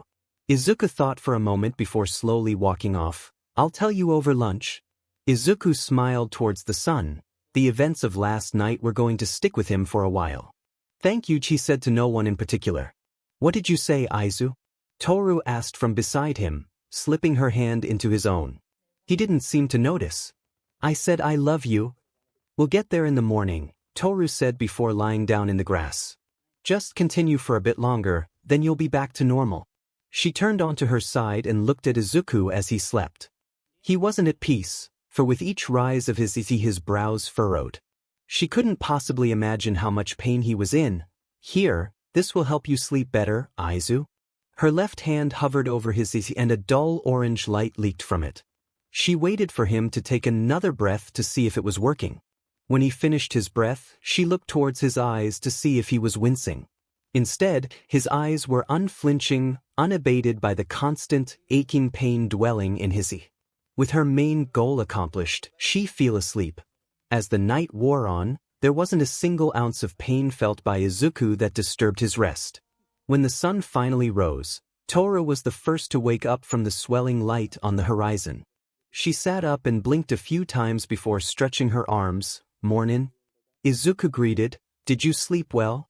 Tora groggily looked at him and back towards the sunrise. Her brain clearly wasn't working at full capacity. For 3 seconds passed by before she registered him being awake. "What are you doing up before me?" She could do nothing but stare at him as the sunlight illuminated his semi-bandaged upper half. Something glowed within him, as if something alive was snaking under his skin, reacting to the sun. It was absolutely radiant, but she kept her wits about it. "Are we ready to go? Is Kana awake as well?" She looked around for the small child. "She's right here." Izuku took a step left to show the child that clung to his hand, as if for dear life. "Are you sure you want to go? We don't have to go the moment you wake up. We still have some time to kill before we have to go." There was a dreadful tone hidden in his voice, especially when it quivered, wavering in that bravery he showed momentarily before. "I'm fine, we should go right away." She stood up, either not hearing or not caring that he feared something. "The sooner we get there, the sooner you can get treated by Fafnir." Turning around, she looked at their destination. A gigantic rock hiding in even bigger cavern. Besides, it's not like 𝗵𝗃𝗍 unless you're Siegfried, they hate each other. She walked past the two. "Come on, let's go get you healed, Izu." Izuku offered to help push the rock, but Toru declined for obvious reasons. It took her one quick push to move it well out of the way. Light flooded into the cavern, revealing the flora inside. He had heard the tale of Siegfried and Fafnir, so he somewhat expected the save to be filled with gold. Nobody would ever expect his inner sanctum to contain hundreds, if not thousands, of different flowers, moss, and even trees. "How are they even alive?" Izuku asked aloud, not seeing the slithering flat head moving towards the trio. "It is the curse bestowed upon me by my rival's sword, Gram." The mass lifted its head from between the bushel of flowers. In front of them was a flat-headed dragon that looked more like a 𝗬𝗲𝗄 to Izuku. "Good morning, Tor. What brings you here, Withan outsider?" Disgust lacing his tongue like an assassin's knife, awaiting its next kingly target. "I'm calling in a favor." The difference between them was like night and day. "Can you please get rid of the curse on my outsider? I'll help you get rid of the flowers again if you do." A moment passed before smoke began to billow from his nostrils. It quickly filled the room, blinding the trio. Izuku was about to ignite his hands, but Toru grabbed one. "It's fine, Izuku. Fafnir can't even hurt a fly." "It's his curse," she reassured him, but that all went out the entrance when the smoke cleared. "You know that I hate it when you tell people that, Toru." How could this man be standing in front of him? He knew that every dragon had a human form, but there was no reason as to why he was a splitting image of the Fafnir in his dream. The hairs on his neck stood on end. "Regardless, outsider, where is the curse?" It was like a carbon copy, but how? Was his dream prophetic? Was that why he felt uneasy about this entire situation? Because he dreamed something bad would happen? "Well, don't waste my time standing there." Izuku shook his head and muttered something before tearing the rest of the bandages off. He felt a freezing cold hand graze the topmost talon mark. A burning liquid followed soon after. "I see, this should be easy to get rid of." Fafnir then pointed towards an opening in the bed of flowers. "Lie down on your back and we'll start the process soon after." Something was going to happen, and Izuku didn't know which. Whether his dream would come true or nothing would happen was unknown to him. Regardless, this could have been his only chance to save Earth, so he laid face up in the bed of flowers. "Do you mind getting the door, To? We wouldn't want unwanted visitors showing up." She did as was asked, causing darkness to overtake the room. "Don't worry." An inky black light appeared over Izuku. illuminating Fafner's devilish face. "This is gonna hurt a lot." A cold hand pressed onto his eye and rapidly pulled away from it. He couldn't breathe, couldn't scream. Not as it felt like every nerve in his body was being incinerated by the power of the sun. He wanted to say that he was dying, but that was an understatement. He would compare it to every cell in his body being burnt with thermite and then regenerating only to be burnt in a never-ending cycle of pain. "Any complaints?" "Then we will continue." Fafner used 2 hands this time. "It shouldn't take much longer. Maybe 2 minutes. "Fafner-san, are you sure Izuku-san isn't in pain?" Kanna asked from within the darkness. "He looks like he's dying." The dark light grew brighter as it absorbed more of Izuku's curse. Now, because of it, he could see both Kanna and Toru standing above him. They both were frightened, but only Kanna had the bravery to look him in the eye. He understood why Toru didn't want to look at him, even he wouldn't want to see her in pain, especially an immense amount of it. "Don't worry about it, Kanna-chan." Fafner's devious smile widened as he pulled away again. "Your outside caretaker is perfectly safe in my hands, though I wouldn't trust myself that much." He swirled his hands around Izuku's stomach, pulled away from them, stealing even more of his curse. Izuku smiled. Despite all the pain he was feeling, despite all the torment he was being put through, he still smiled. To show that despite how arduous his situation was, he was still doing fine. He could have sworn he heard Toru mumble something before she walked away. Something like, "I can't stand this," before she went towards the makeshift door. During the apex of Fafner's next pull, a knock on the boulder echoed within the cavern. "It seems that someone is here. If they come in, would you be so kind as to keep them at bay, Toru?" "Wait, what? Why is someone here in the first place?" Toru shouted as the rock behind her cracked at another knock. I may have made some certain people dragons angry. That, or they're here for you, which is what I'm going to be going with until they're dealt with." A beam of light hit Izuku's face as part of the rock flew outwards. "When I rid your body of this curse, you're going to pay me back by getting rid of that unwanted guest." Fafner pulled away from Izuku once more as the rock broke into millions of pebbles. A barrier of darkness formed behind Kanna, protecting everyone but Toru from the shards of ground. "Knock knock, anyone home?" 3 figures were standing where the door once was. The door was left open, so we just let ourselves in. Well, Toru launched herself at the trio. "We knew 𝗔𝗂𝗵𝗃 betrayer would be here, but the princess of them all. Now that's a surprise." Her fiery punch was blocked by the one speaking. "Talk about 2 birds with 1 stone, I am. And who are these 2? Izuku's eyes widened as he saw a woman appear above him. "They're so cute." As Fafner brought his hands towards Izuku, his deep breath reached an apex. "But that green-haired one is a bit violent." She somehow guessed that fire would be coming out of him. Toru tried her hardest to break out of her victim's grasp, but there was no way she'd break out of his grip. Not when it was crushing and splintering her scales. "A bit too much for my tastes. But I can probably change his mind after a while."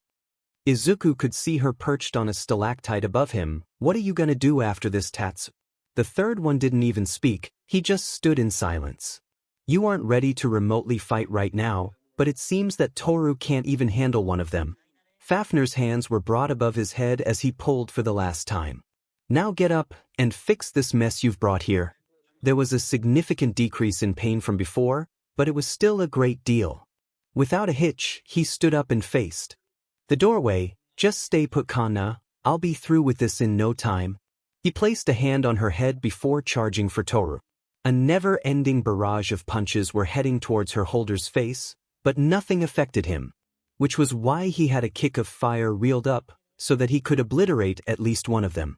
But he suddenly found himself colliding with the wall near Fafner. "Hold on, Toru, I'll be coming for you in a bit. Just need to deal with this nuisance first." A fire appeared around him and sprayed itself in multiple directions. "Boiling BLD of the fire dragon. That's a nice ability you've got there." Tatsu walked towards Izuku, directly through a stream of his fire. "But that won't help you." He was already next to Izuku, not one bit. Tatsu latched onto his head and threw him into the ground, dragging him as he did. Fool, he walked away from Izuku. "I am grab Fafner. Shiro, stop messing around and knock her out." Not a single word of protest left Toru's mouth, for she was knocked out by a lightning-fast punch. Fafnir had the same done to him, the only difference is that he couldn't fight back. Izuku's hand clenched at the plants under his hand as a red fire appeared in his eye. But that faded within moments as his foe stomped on his shoulder at a speed faster than speed. Stay down. Izuku was knocked out cold from the shock of his arm being separated from his body, permanently. Kanna watched the gallons of BLD spurt from his shoulder. Standing. That's all she could do. If she were to even remotely help out, then there'd be an even bigger mess. The best thing she could do was be with him. So she walked, her knees shaking with each step. She grew hotter the longer she saw him bleed out. It was the only thing that stole her attention. She fell onto her knees, straight into the growing pool of BLD. She put her hands on his back. Wake up came out weakly. Wake up, Izuku-san. The heat that gathered around her suddenly welled up, scorching the plants around them. Her hands quickly left Izuku as he twitched. Slowly he began to rise, using his leg muscles to force himself into a 90-degree angle. Quickly he slammed back into the ground. This caused the trio to look at his battered body. You really like causing problems. The one that tore off his arm turned back to them. With fearsome steps, he came towards Izuku as he slowly rose again. You won't be able to get up after this? Now running, he reared his fist back to collide with Izuku's head, at the apex of his climb. But an inexplicably thunderous roar escaped from his throat. It was obviously from a human, but it was too similar to a dragon's. Maybe even more so as the plants around the duo were pushed back, forced to the floor by the aura generated from it. It was enough to stop his opponent temporarily, but he launched another punch the moment he regained his footing. There was no reasonable explanation for why the armless boy bit into the fist. It was crushed by a strength only dragons had, and soon perforated by a growing set of sharpened fangs. If he was changing his form, then there surely would have been a splotch of scales running through a part of his body. But nothing was changing. The only other thing was the temperature. It was a damp cold before, but now it was a sweltering boil, one that was causing flowers to wilt. To minimize his losses, Izuku's opponent sent a harsh kick into his neck. His flattened hand was now free from the falling boy's jaw. However, he never hit the floor. An explosive epidemic of flame shot out from his back as another roar escaped from him. It wasn't your normal orange, red, and yellow, but instead a blaze of gold that was eating away at the flames beneath him. He began to rise, the unnatural blaze shaping itself, molding itself into something new. When he could finally stare his opponent in the eye, the fire was something entirely different. A set of wings, of talons, of teeth. He was a dragon, only in form. A brilliant golden visage of a dragon enveloped his human form as he stood. The only thing missing from him being perfect was his bloodied arm being on the floor. Regardless, it was appealing, especially when his eyes opened. For when they did, the flame charged forward, changing colors as it waved in front of Kanna. Blue, red, white, purple, even multiple shades of brown as he moved faster than anything she'd ever seen. Not even a second passed and Izuku had already won. All three foes were rendered useless on the ground by his sweltering power. His penitent gaze changed from the foes to his arm socket. It was because of his severed arm that was now in his talon. With ease, he grabbed onto it with his left hand and put it back into the socket. Instantly, it bonded back together with his body, moving around to its fullest extent in mere seconds. Next, he focused on his fallen friends. Both Toru and Fafnir laid unconscious next to their abductors. Slowly, he flew over to his maid and picked her up. Next was his cursed healer. Both of them were held within the fiery arms as he walked back over to Kanna. Tears were trailing down her face as she sat there, staring at Izuku. He placed the two down with care before crouching down. There's no need to cry. His hand went down to her cheek and rubbed her tears away. Everyone will be safe, so don't cry anymore. Kanna-chan, he smiled, despite the caving roof of the cavern falling down onto them. He didn't even face the falling stones. All he did was extend the reach of his flames. He stood protectively over the three as his golden flames were incinerating the continuous rock slide. I'll be right back. Don't worry, Not a single blade of wind hit the trio as he rocketed into the air. Nor did any more rocks penetrate the fiery barrier now around them. Flying in the air, Izuku watched as the three dragons now circled above. His repentant gaze burnt as he looked at the vile beings that dared to hurt his friends. Tears dripped from his eyes as he spent all of his remorse on the trio. Pity. He leaned forward before appearing next to a dragon within a moment. That's all I feel. A swift punch sent the dragon toiling to the ground. Suddenly, his vision was engrossed by arcs of lightning, blotting everything else out. The fire covering him blocked the electricity from hurting him. Anguish. Izuku took in a deep breath. A fiery heat bubbled in his lungs before releasing it. The golden inferno beat against the electricity with ease, torching the dragon behind it. Is all I feel for you? A strong claw slashed into his back, interrupting the fire for a moment and sending him crashing into the mountain. He fell back into the cave face down. He pushed upwards and looked towards the trio. Toru was now awake. He waved for a moment before flying straight up, right into the 𝗧𝗵𝗃𝗧𝗟𝗔 of the final dragon. And rage. Tears flowed from Izuku's eyes as he flew further, practically impaling the dragon as he did. They broke through a cloud before Izuku stopped. Within the sun's glory, he grabbed onto a red spike protruding from the dragon's chin from over his head. Rage is all I feel for you. He threw the winged beast downward and watched as one of its wings was impaled on a tree. I feel pity for those who harm my friends, for they are no more than fools striking a match in a coal mine. 2 weeks. That's all the time they had left. 2 weeks to track down a dragon that had been lost to time. What if she already left this world? Toru asked while leaning against a tree. That's how 𝗂𝗄 and I ended up in your world. Izuku, who was on the opposite side of the oak, shook his head. I don't think she would. He bit into an apple he had plucked from one of the trees around them. She was in a rough condition when I was told to go after her.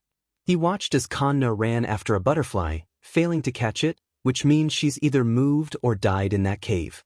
I just don't know where that cave would be in the first place. Well, if our only hope is finding Tiamat, then we have no chance. Toru looked up at the blue sky through the shroud of leaves. Besides, I've never even heard of a cave having purple crystals, let alone black ones. I know you don't want to, but we might have to face Umbria's reincarnation like we are now. Your golden visage should be more than enough to handle him, plus you've got 𝗂𝗄 and I to back you up, maybe even your classmates. Izuku laughed before biting into the apple, spraying the juices all over his chin. He wiped it off with his sleeve. I may be strong, but I don't think I'd be able to beat him. Especially if the only time I faced him caused me to fall asleep and then turn into a girl. He shuddered. I still don't understand how that worked, let alone what his powers were. You're right, but if it's anything like the prophecy, then he should have powers over the night. And since he and you are opposites, then you should have the power over the sun, which you do. Toru explained, you two should be evenly matched by now, which is why we should just give up the hunt for Tiamat. In this world, Izuku winced at the suddenly sour taste of the apple and spat it out. Tiamat is apparently a dragon. And according to her legend, she filled the first generation of dragons' veins with poison instead of blood. Now, obviously, you are a dragon that doesn't bleed poison. He eyed the rotten core of the apple before tossing it to the side. Now, seeing as I can use the abilities of other dragons, then I most likely will be able to turn blood into poison, which would kill anyone. Meaning that Tiamat is the key to winning the battle against Umbra. He watched a small squirrel fiddle around with the apple he threw, taking a few bites from it. I understand what you're saying, Aizu, but if we haven't found her by now, then how are we supposed to do it in just 2 weeks? Toru continued, what if Umbra wakes up early and decides that he wants to destroy Mizudafu, let alone all of Japan? You are the best bet to fight against him if he were to awaken, and if you aren't there when he wakes up, then you know what happens. Toru sighed as 𝗂𝗄 ran into her sight chasing the same butterfly from before. I just don't want anything bad to happen to our home, he thought for a moment, staring at the mix-matched shades of red, orange, and yellow leaves as he did. Yeah, I guess you're right, he could already be awake and terrorizing Japan, or he could not. We'd never know unless we went back. A single leaf brushed past Izuku's nose as it tumbled to the ground. So, I'll make a proposition. Izuku grabbed onto the leaf with 2 fingers. 3 days. That's all the time we'll spend searching for her, then we can head on home and prepare to fight 𝗵𝗃. How does that sound? That's fun, I guess. Her orange eyes watched as 𝗵𝗃 finally caught the butterfly. She smiled for a moment before eating it. She'd been known to eat random wildlife, seeing as she ate a crab one time when they were at the beach together. Which is why she stifled a laugh. 𝗵𝗃 did it again. Izuku raised his brow before walking around the tree and crouching next to Toru. She ate a butterfly this time. Oh. He cracked a smile and laughed a bit. With how strained it was, she could clearly tell he was stressed. She searched for his hand and grabbed onto it. At first it was a slack hold that tightened into a loving embrace. He her cheek and lowered himself into her neck. They both watched as the apple-eating squirrel suddenly fell onto the ground next to 𝗵𝗃. Its legs and arms convulsed as a foam began to froth in the corners of its tiny mouth. 𝗵𝗃, maybe you shouldn't eat any animals for a bit? After 20 days of having 0 dreams during his sleep, Izuku finally had won the day before leaving 𝗵𝗃. Though it wasn't a pleasant one. Especially his first one that ended in the entirety of Japan being shrouded in hellfire. The second one, however, was odd to say the least. He found himself walking through a forest filled with trees that closely resembled sequoias, just larger and somewhat blue. As he walked around, the more disfigured creatures he saw. Birds that had their wings melt mid-flight fell onto him. Deer with rotting skulls ran in the opposite direction of him. Squirrel skeletons skittered by his feet. Even the flesh on his hands, beginning to slough off in clumps. However, when he looked at one of his hands, it was completely fine. Just what was he walking towards? That question was soon answered when he fell through the ground beneath him. He silently yelled as he fell through the crystalline cave, passing millions of green, blue, and even purple shards that glistened off of one another. It felt like 2 minutes passed before he hit the ground far beneath him. Izuku found himself within a pitch-black cave, so he decided to light his hand on fire. Suddenly, the cave lit with an explosive flash of brightness.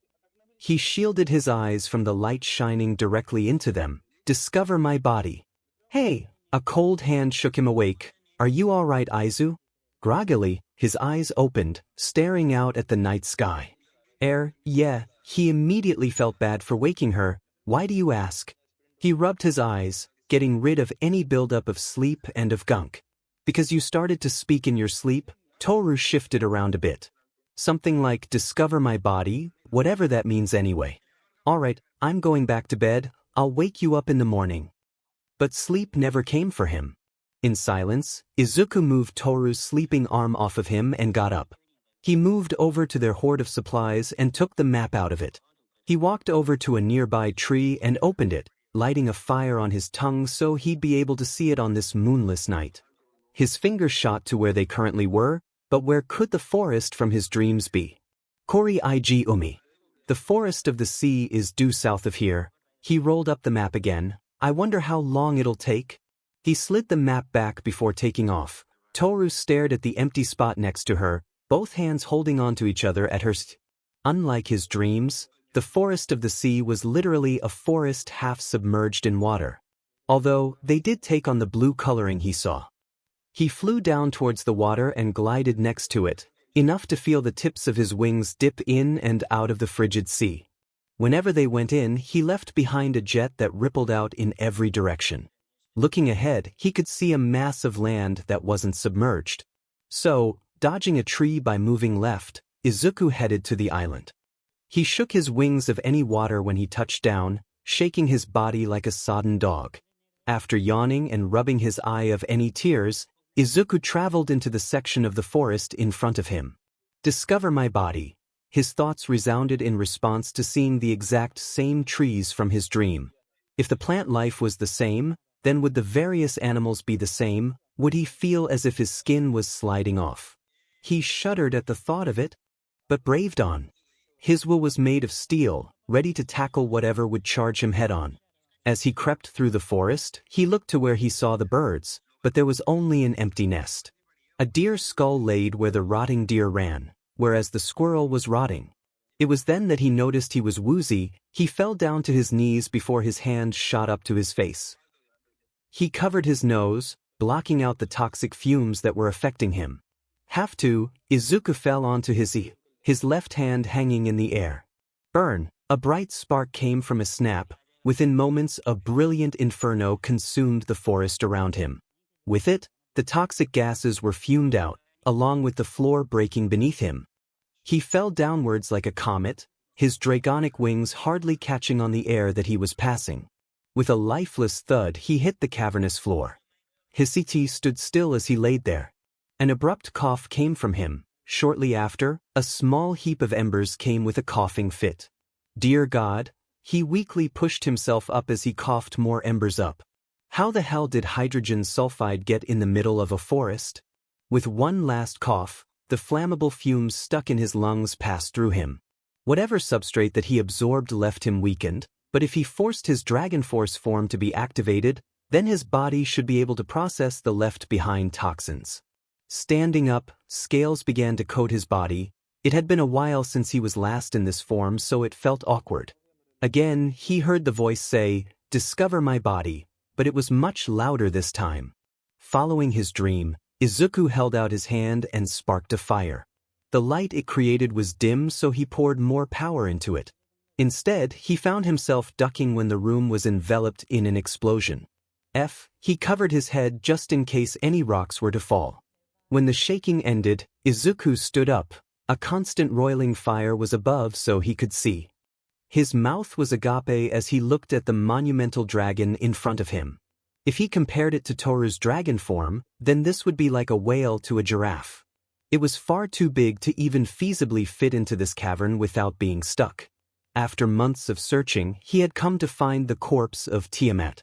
The greatest dragon to ever live had been done in the sword embedded in her skull.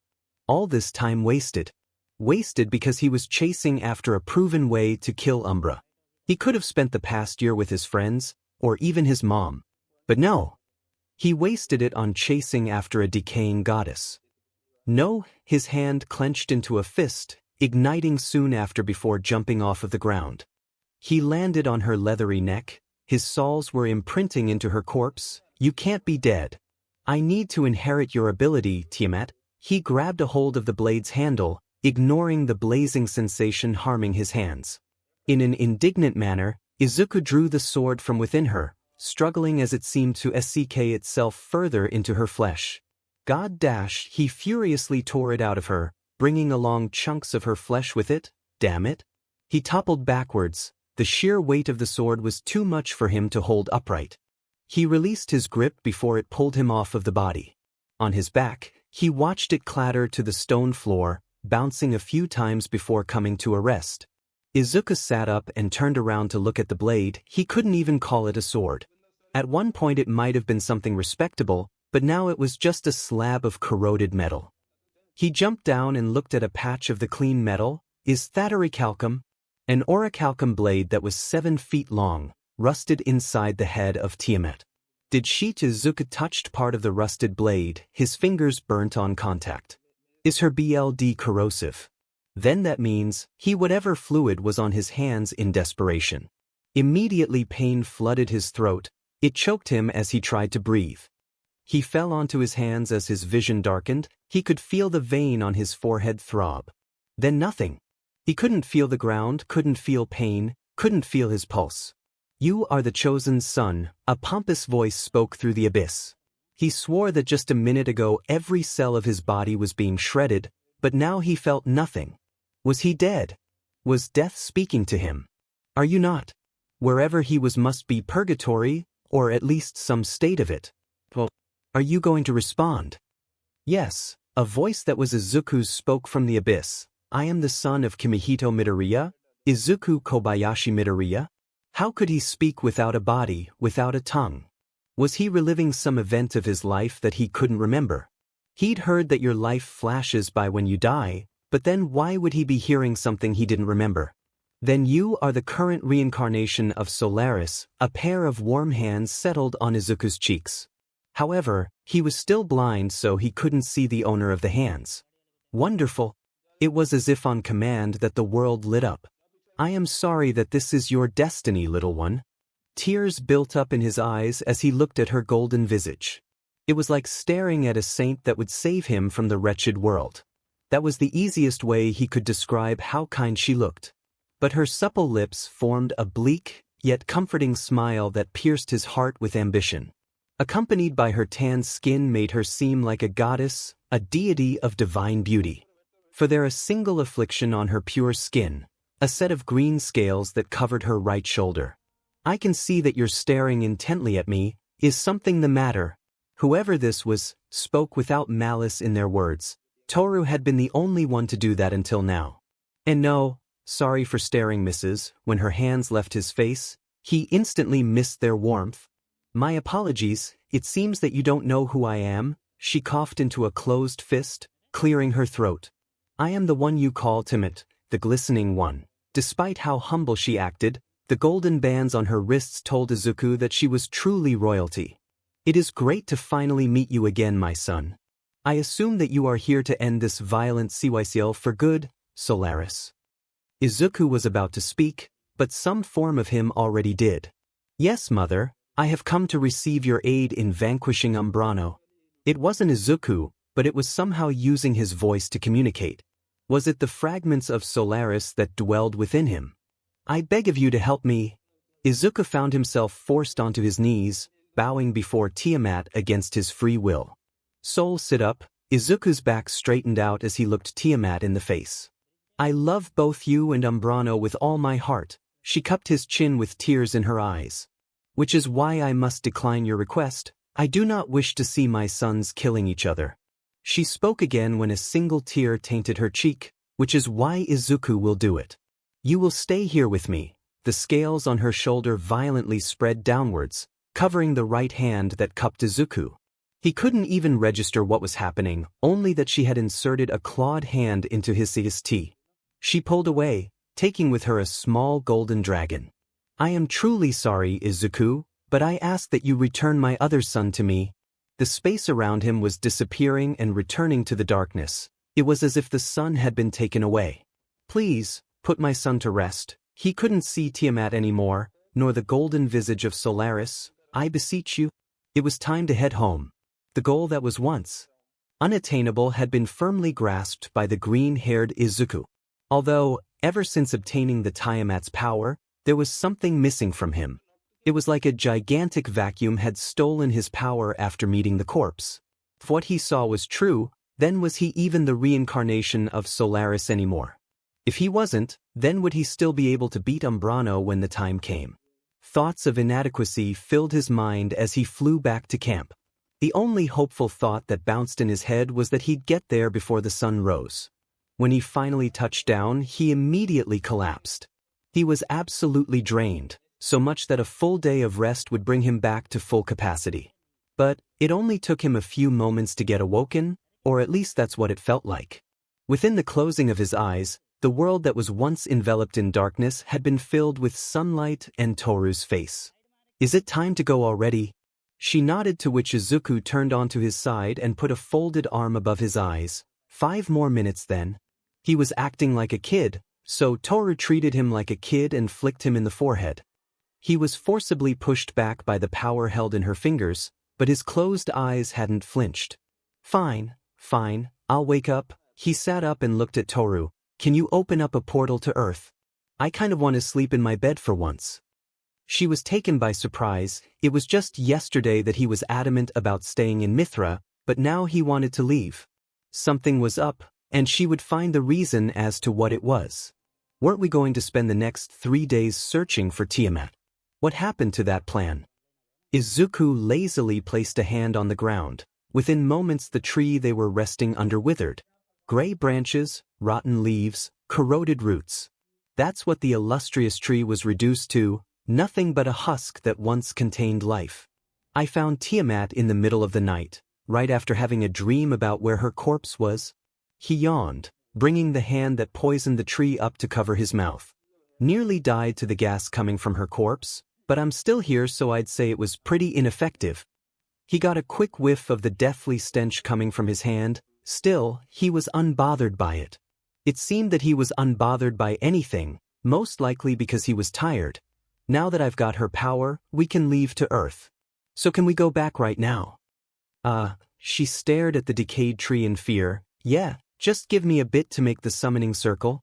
Is this what would happen to anyone Izuku fights? Just the thought of dying like this made her feel pity for 𝗵𝗃𝗀𝗏 a bit though. She brought her hand up to her 𝗧𝗑𝗧𝗃, creating a blue circle in her palm. Just a few more seconds, she struggled to straighten her arm out, but when she did, a gigantic portal, leading to the peak of Mount 𝗬𝗧𝗏, opened up in front of the trio. Great! She turned to Izuku with a bright smile, not realizing why he was grimacing at her. Now we can go Izuku bolted forward, reaching for Toru as a dragon's claw grabbed her. He was too slow, for she was pulled through the changed portal right before it closed. Izuku fell onto his face since he was expecting to grab onto Toru and at least be pulled with her. But instead he was face down in the grass. He spent a few seconds just laying there. Are you alright? 𝗂𝗃 asked from where Izuku once stood. She took one step forward before an explosive fire formed around him. Yes, I'm just fine, 𝗂𝗃. He pushed himself up, revealing his raging gaze. Just give me a few. His vision began to fade. I just need to see first. His rage was consuming his sense one by one. First was his vision. Then it was the feeling in his hands, next should have been his scent, but it turned out to be his rational thinking. The only thought that raced through his being was, find Toru, kill who took her. Listen, 2 burning hot hands were placed upon his cheeks. Everything will be fine. Just calm down, we'll find Toru-san. Something wavered in front of him. It was only when he felt something touch his forehead that he could see the figure. 𝗂𝗃 was holding him, suffering through the flames that were lashing out around her. They immediately rescinded as he frowned, worried that he might have mortally injured her.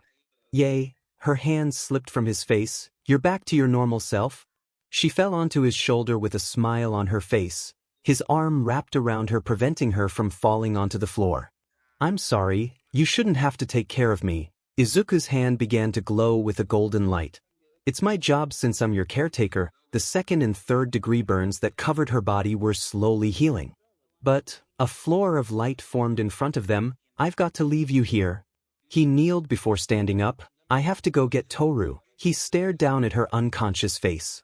She retained the smile even as she was laid down. Without her, we can't be a proper family. Rest easy, 𝗂𝗃. He rubbed the hair that was falling onto her face. We'll be home soon. With that, Izuku turned away from her, knowing that she would gradually heal as time passed. Who would I be had I not met her, not met Toru? Would I just be a nobody, like I was before? He brought his hand up to his left pec. Would I even be alive if it weren't for them? Everything's changed so much. He closed his eyes as he focused on his palm.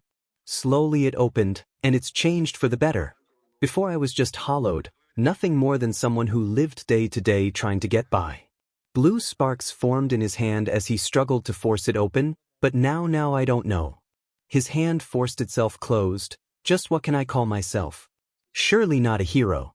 I've killed others, I hurt 𝗂𝗃, and I continue to hurt and neglect Toru in every single possible way. He could feel something wet build up under his eyelid. I just want to give up, call it a day. His index finger moved, but I can't. I've got to end my story the way I want it to. With my friends, his index finger straightened out as sparks flew from it. With my family, next came his middle and ring finger. And with Toru, a blue magic circle appeared in his hand as a vision raced through his head. It was one of a distant dream, one that he wanted desperately to bring into fruition. With a ring on his finger, he reached around Toru's neck, hugging her as she held a little boy in her arms. That's what he wished for, a happy family that he could call his own. Just you wait. I'm coming to get you, Toru. Without her, he moved his arm out, reopening the portal that was there before. Then what would I do with myself? He charged head first into the portal. I don't know who I'd even be without her. Which is why he breached the portal and found himself in a decaying stone castle. I'm coming to get my maid. Which way, Izuku asked himself, would be the right way? I could easily track Toru using her own magic, but I still feel drained from last night. I could just wander aimlessly. It's just blatantly wrong. She could be getting tortured while I explore this castle. Then that leaves tracking her through his pale skin was tinged with rose at the thought, her scent. He could imagine it now, explaining to Toru how he found her. He would never live down. I found you because of your smell, if he said that. Anyway, he said it would have just sounded weird, so he put the idea off the table. Isn't there another way? He tapped his foot for a moment, searching through his memories for anything she might have said. I guess I could search out her mana pool.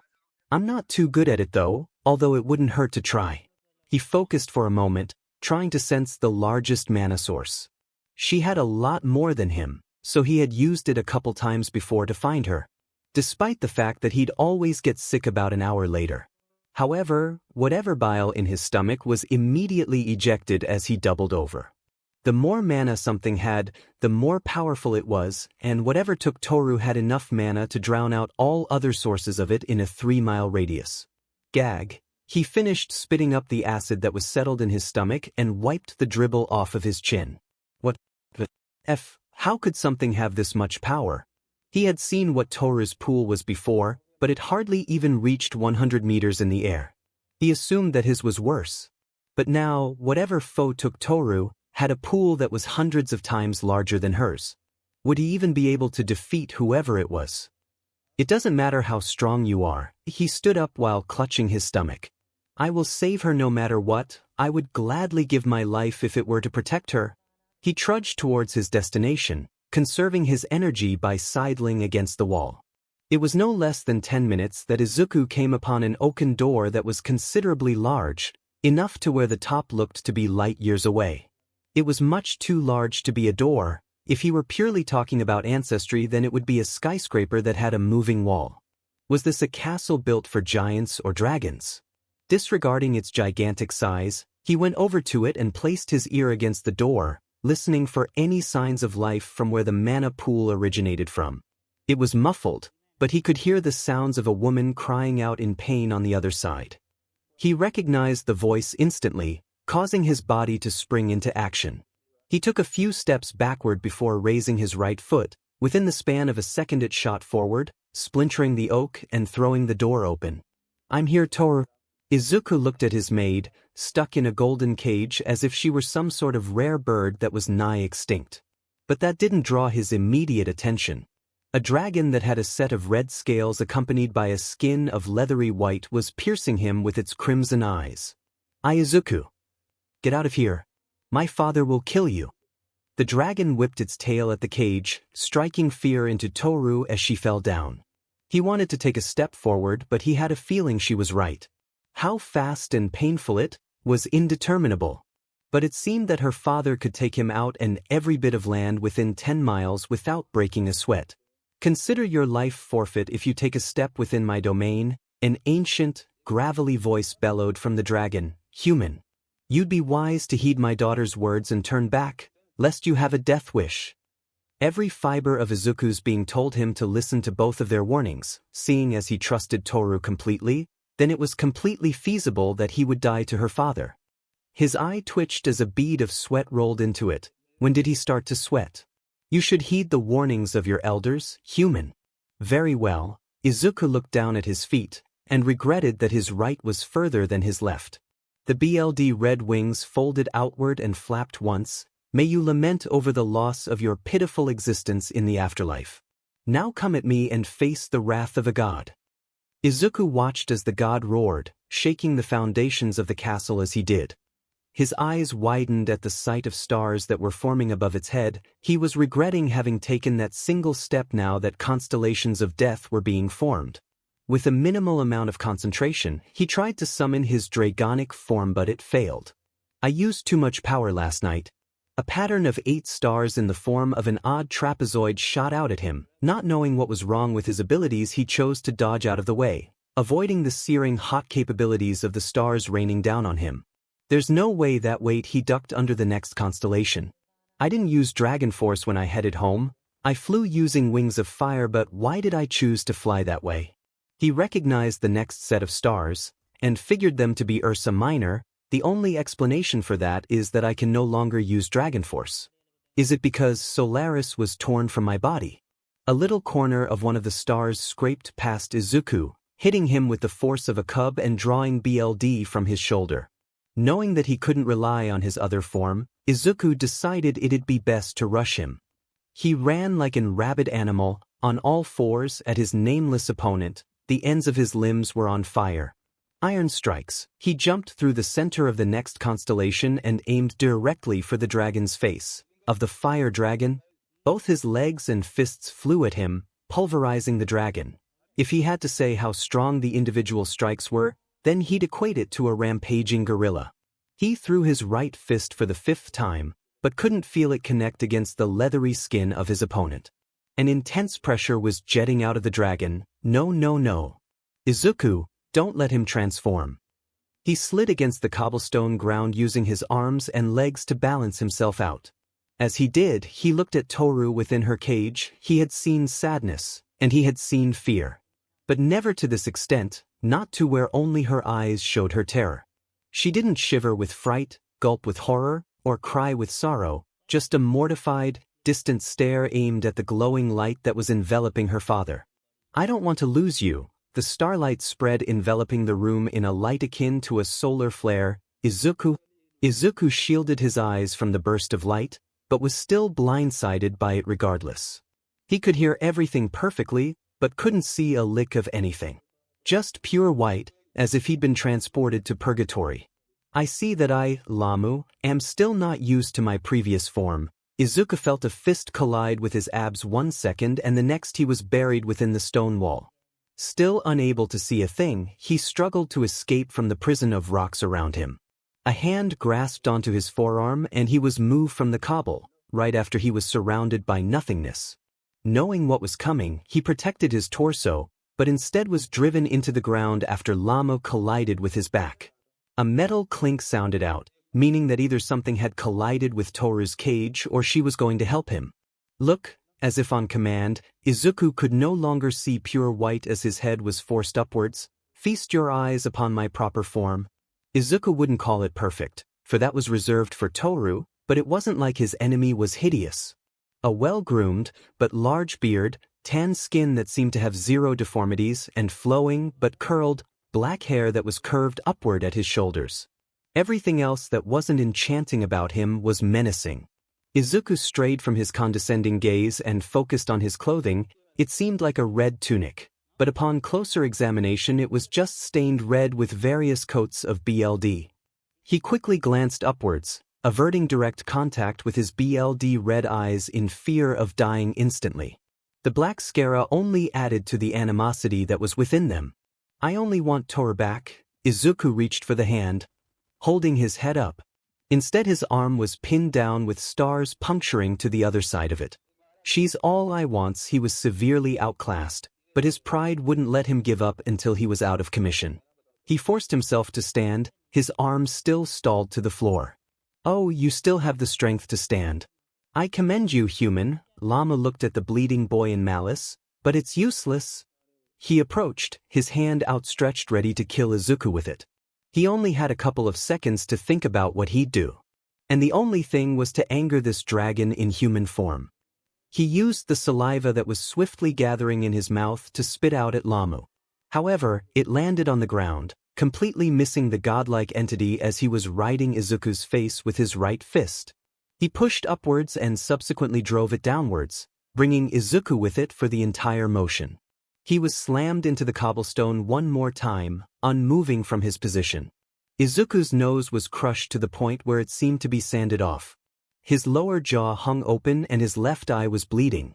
His eyes were blackened and practically closed due to the instantaneous swelling. The amount of crushed hydroxyapatite in his mouth was enough to choke on, although the BLD that was quickly filling his mouth would drown him first. Just one simple strike was enough to leave the green-haired boy unrecognizable and dead, which was why 𝗵𝗃 turned his back and began to walk towards Toru again. Don't underestimate me, the broken boy spoke with a lisp. His right eyelid opened, revealing a green iris that was split down the middle. The two halves shook with rage as they came together. You bastard! And here I thought I killed you, 𝗵𝗃 lamented, but yet you stand. Are you even mortal? An open palm suddenly moved forward from the god, and alongside it was a beam of light. It covered Izuku, incinerating him as it burned straight through the castle walls, revealing rows of trees beyond it.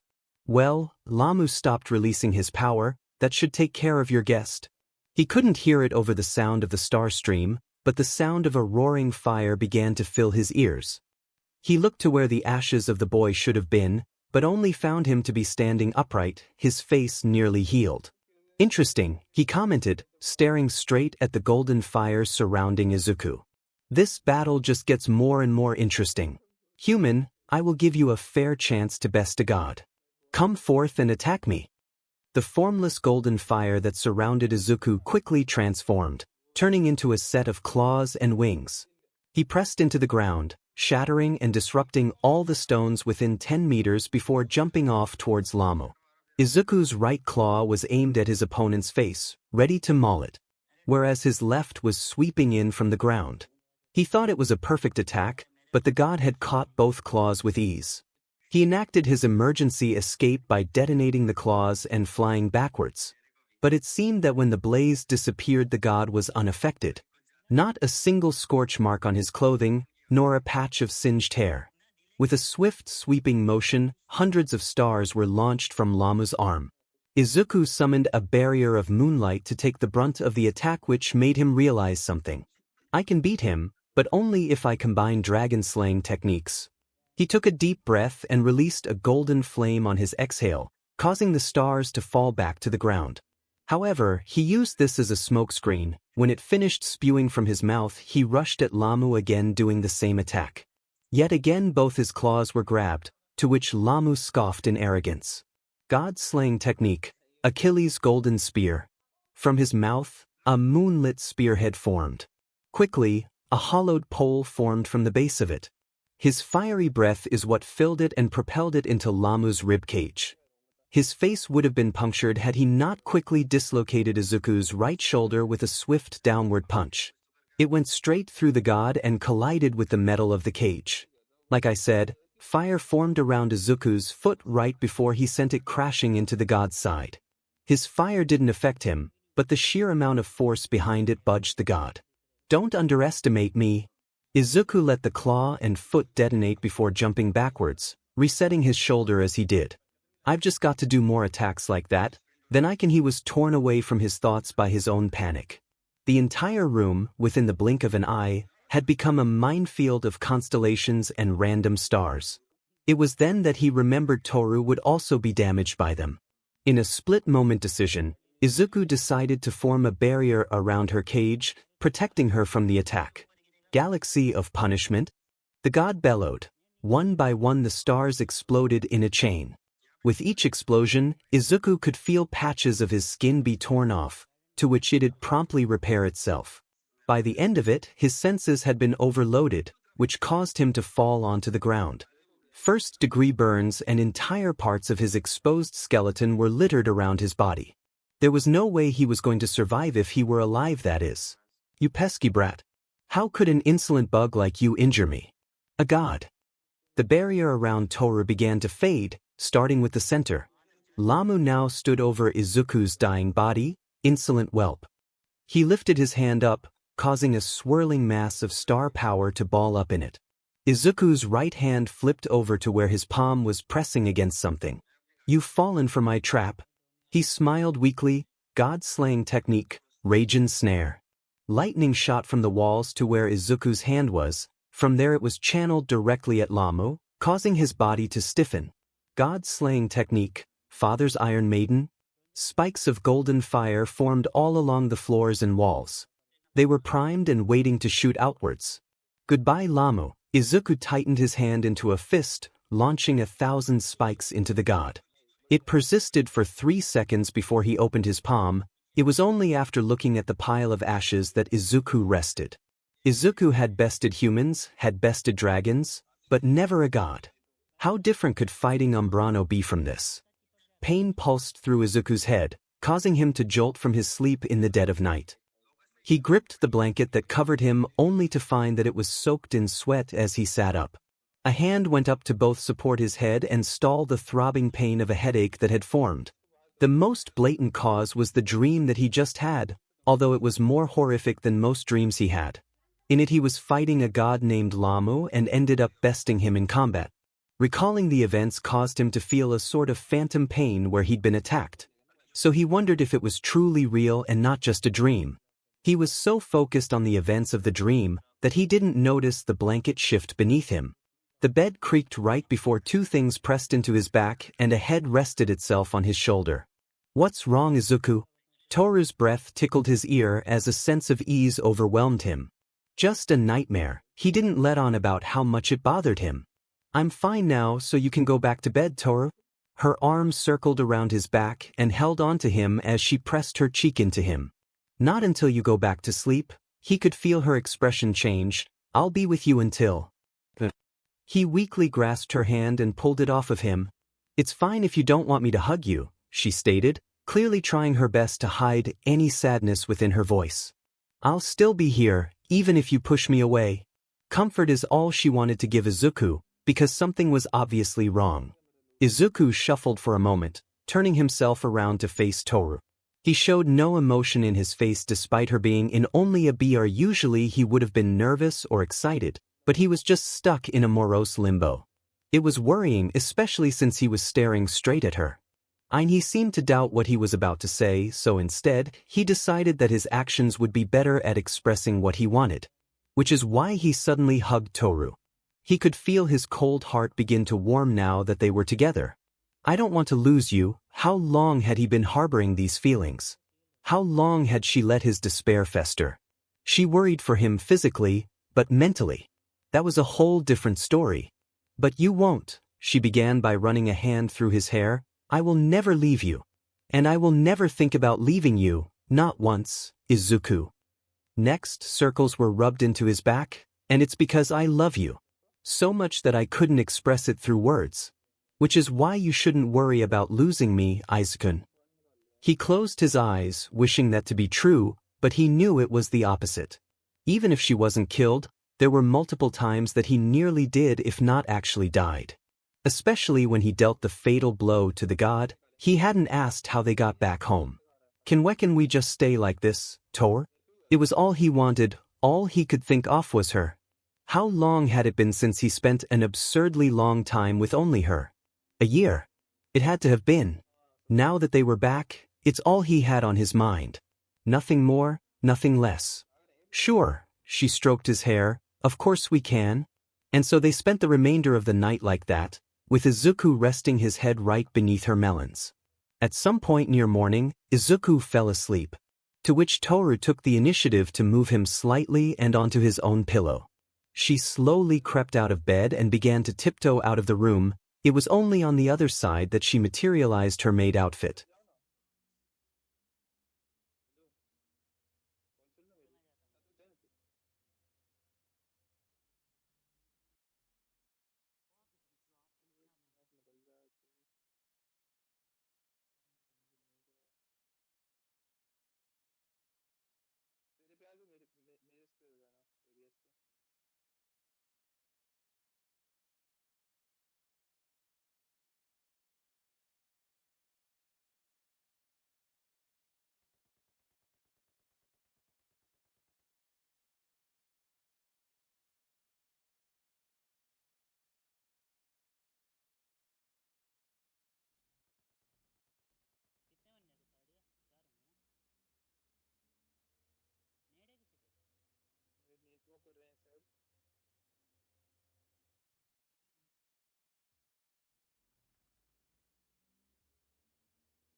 सुनना।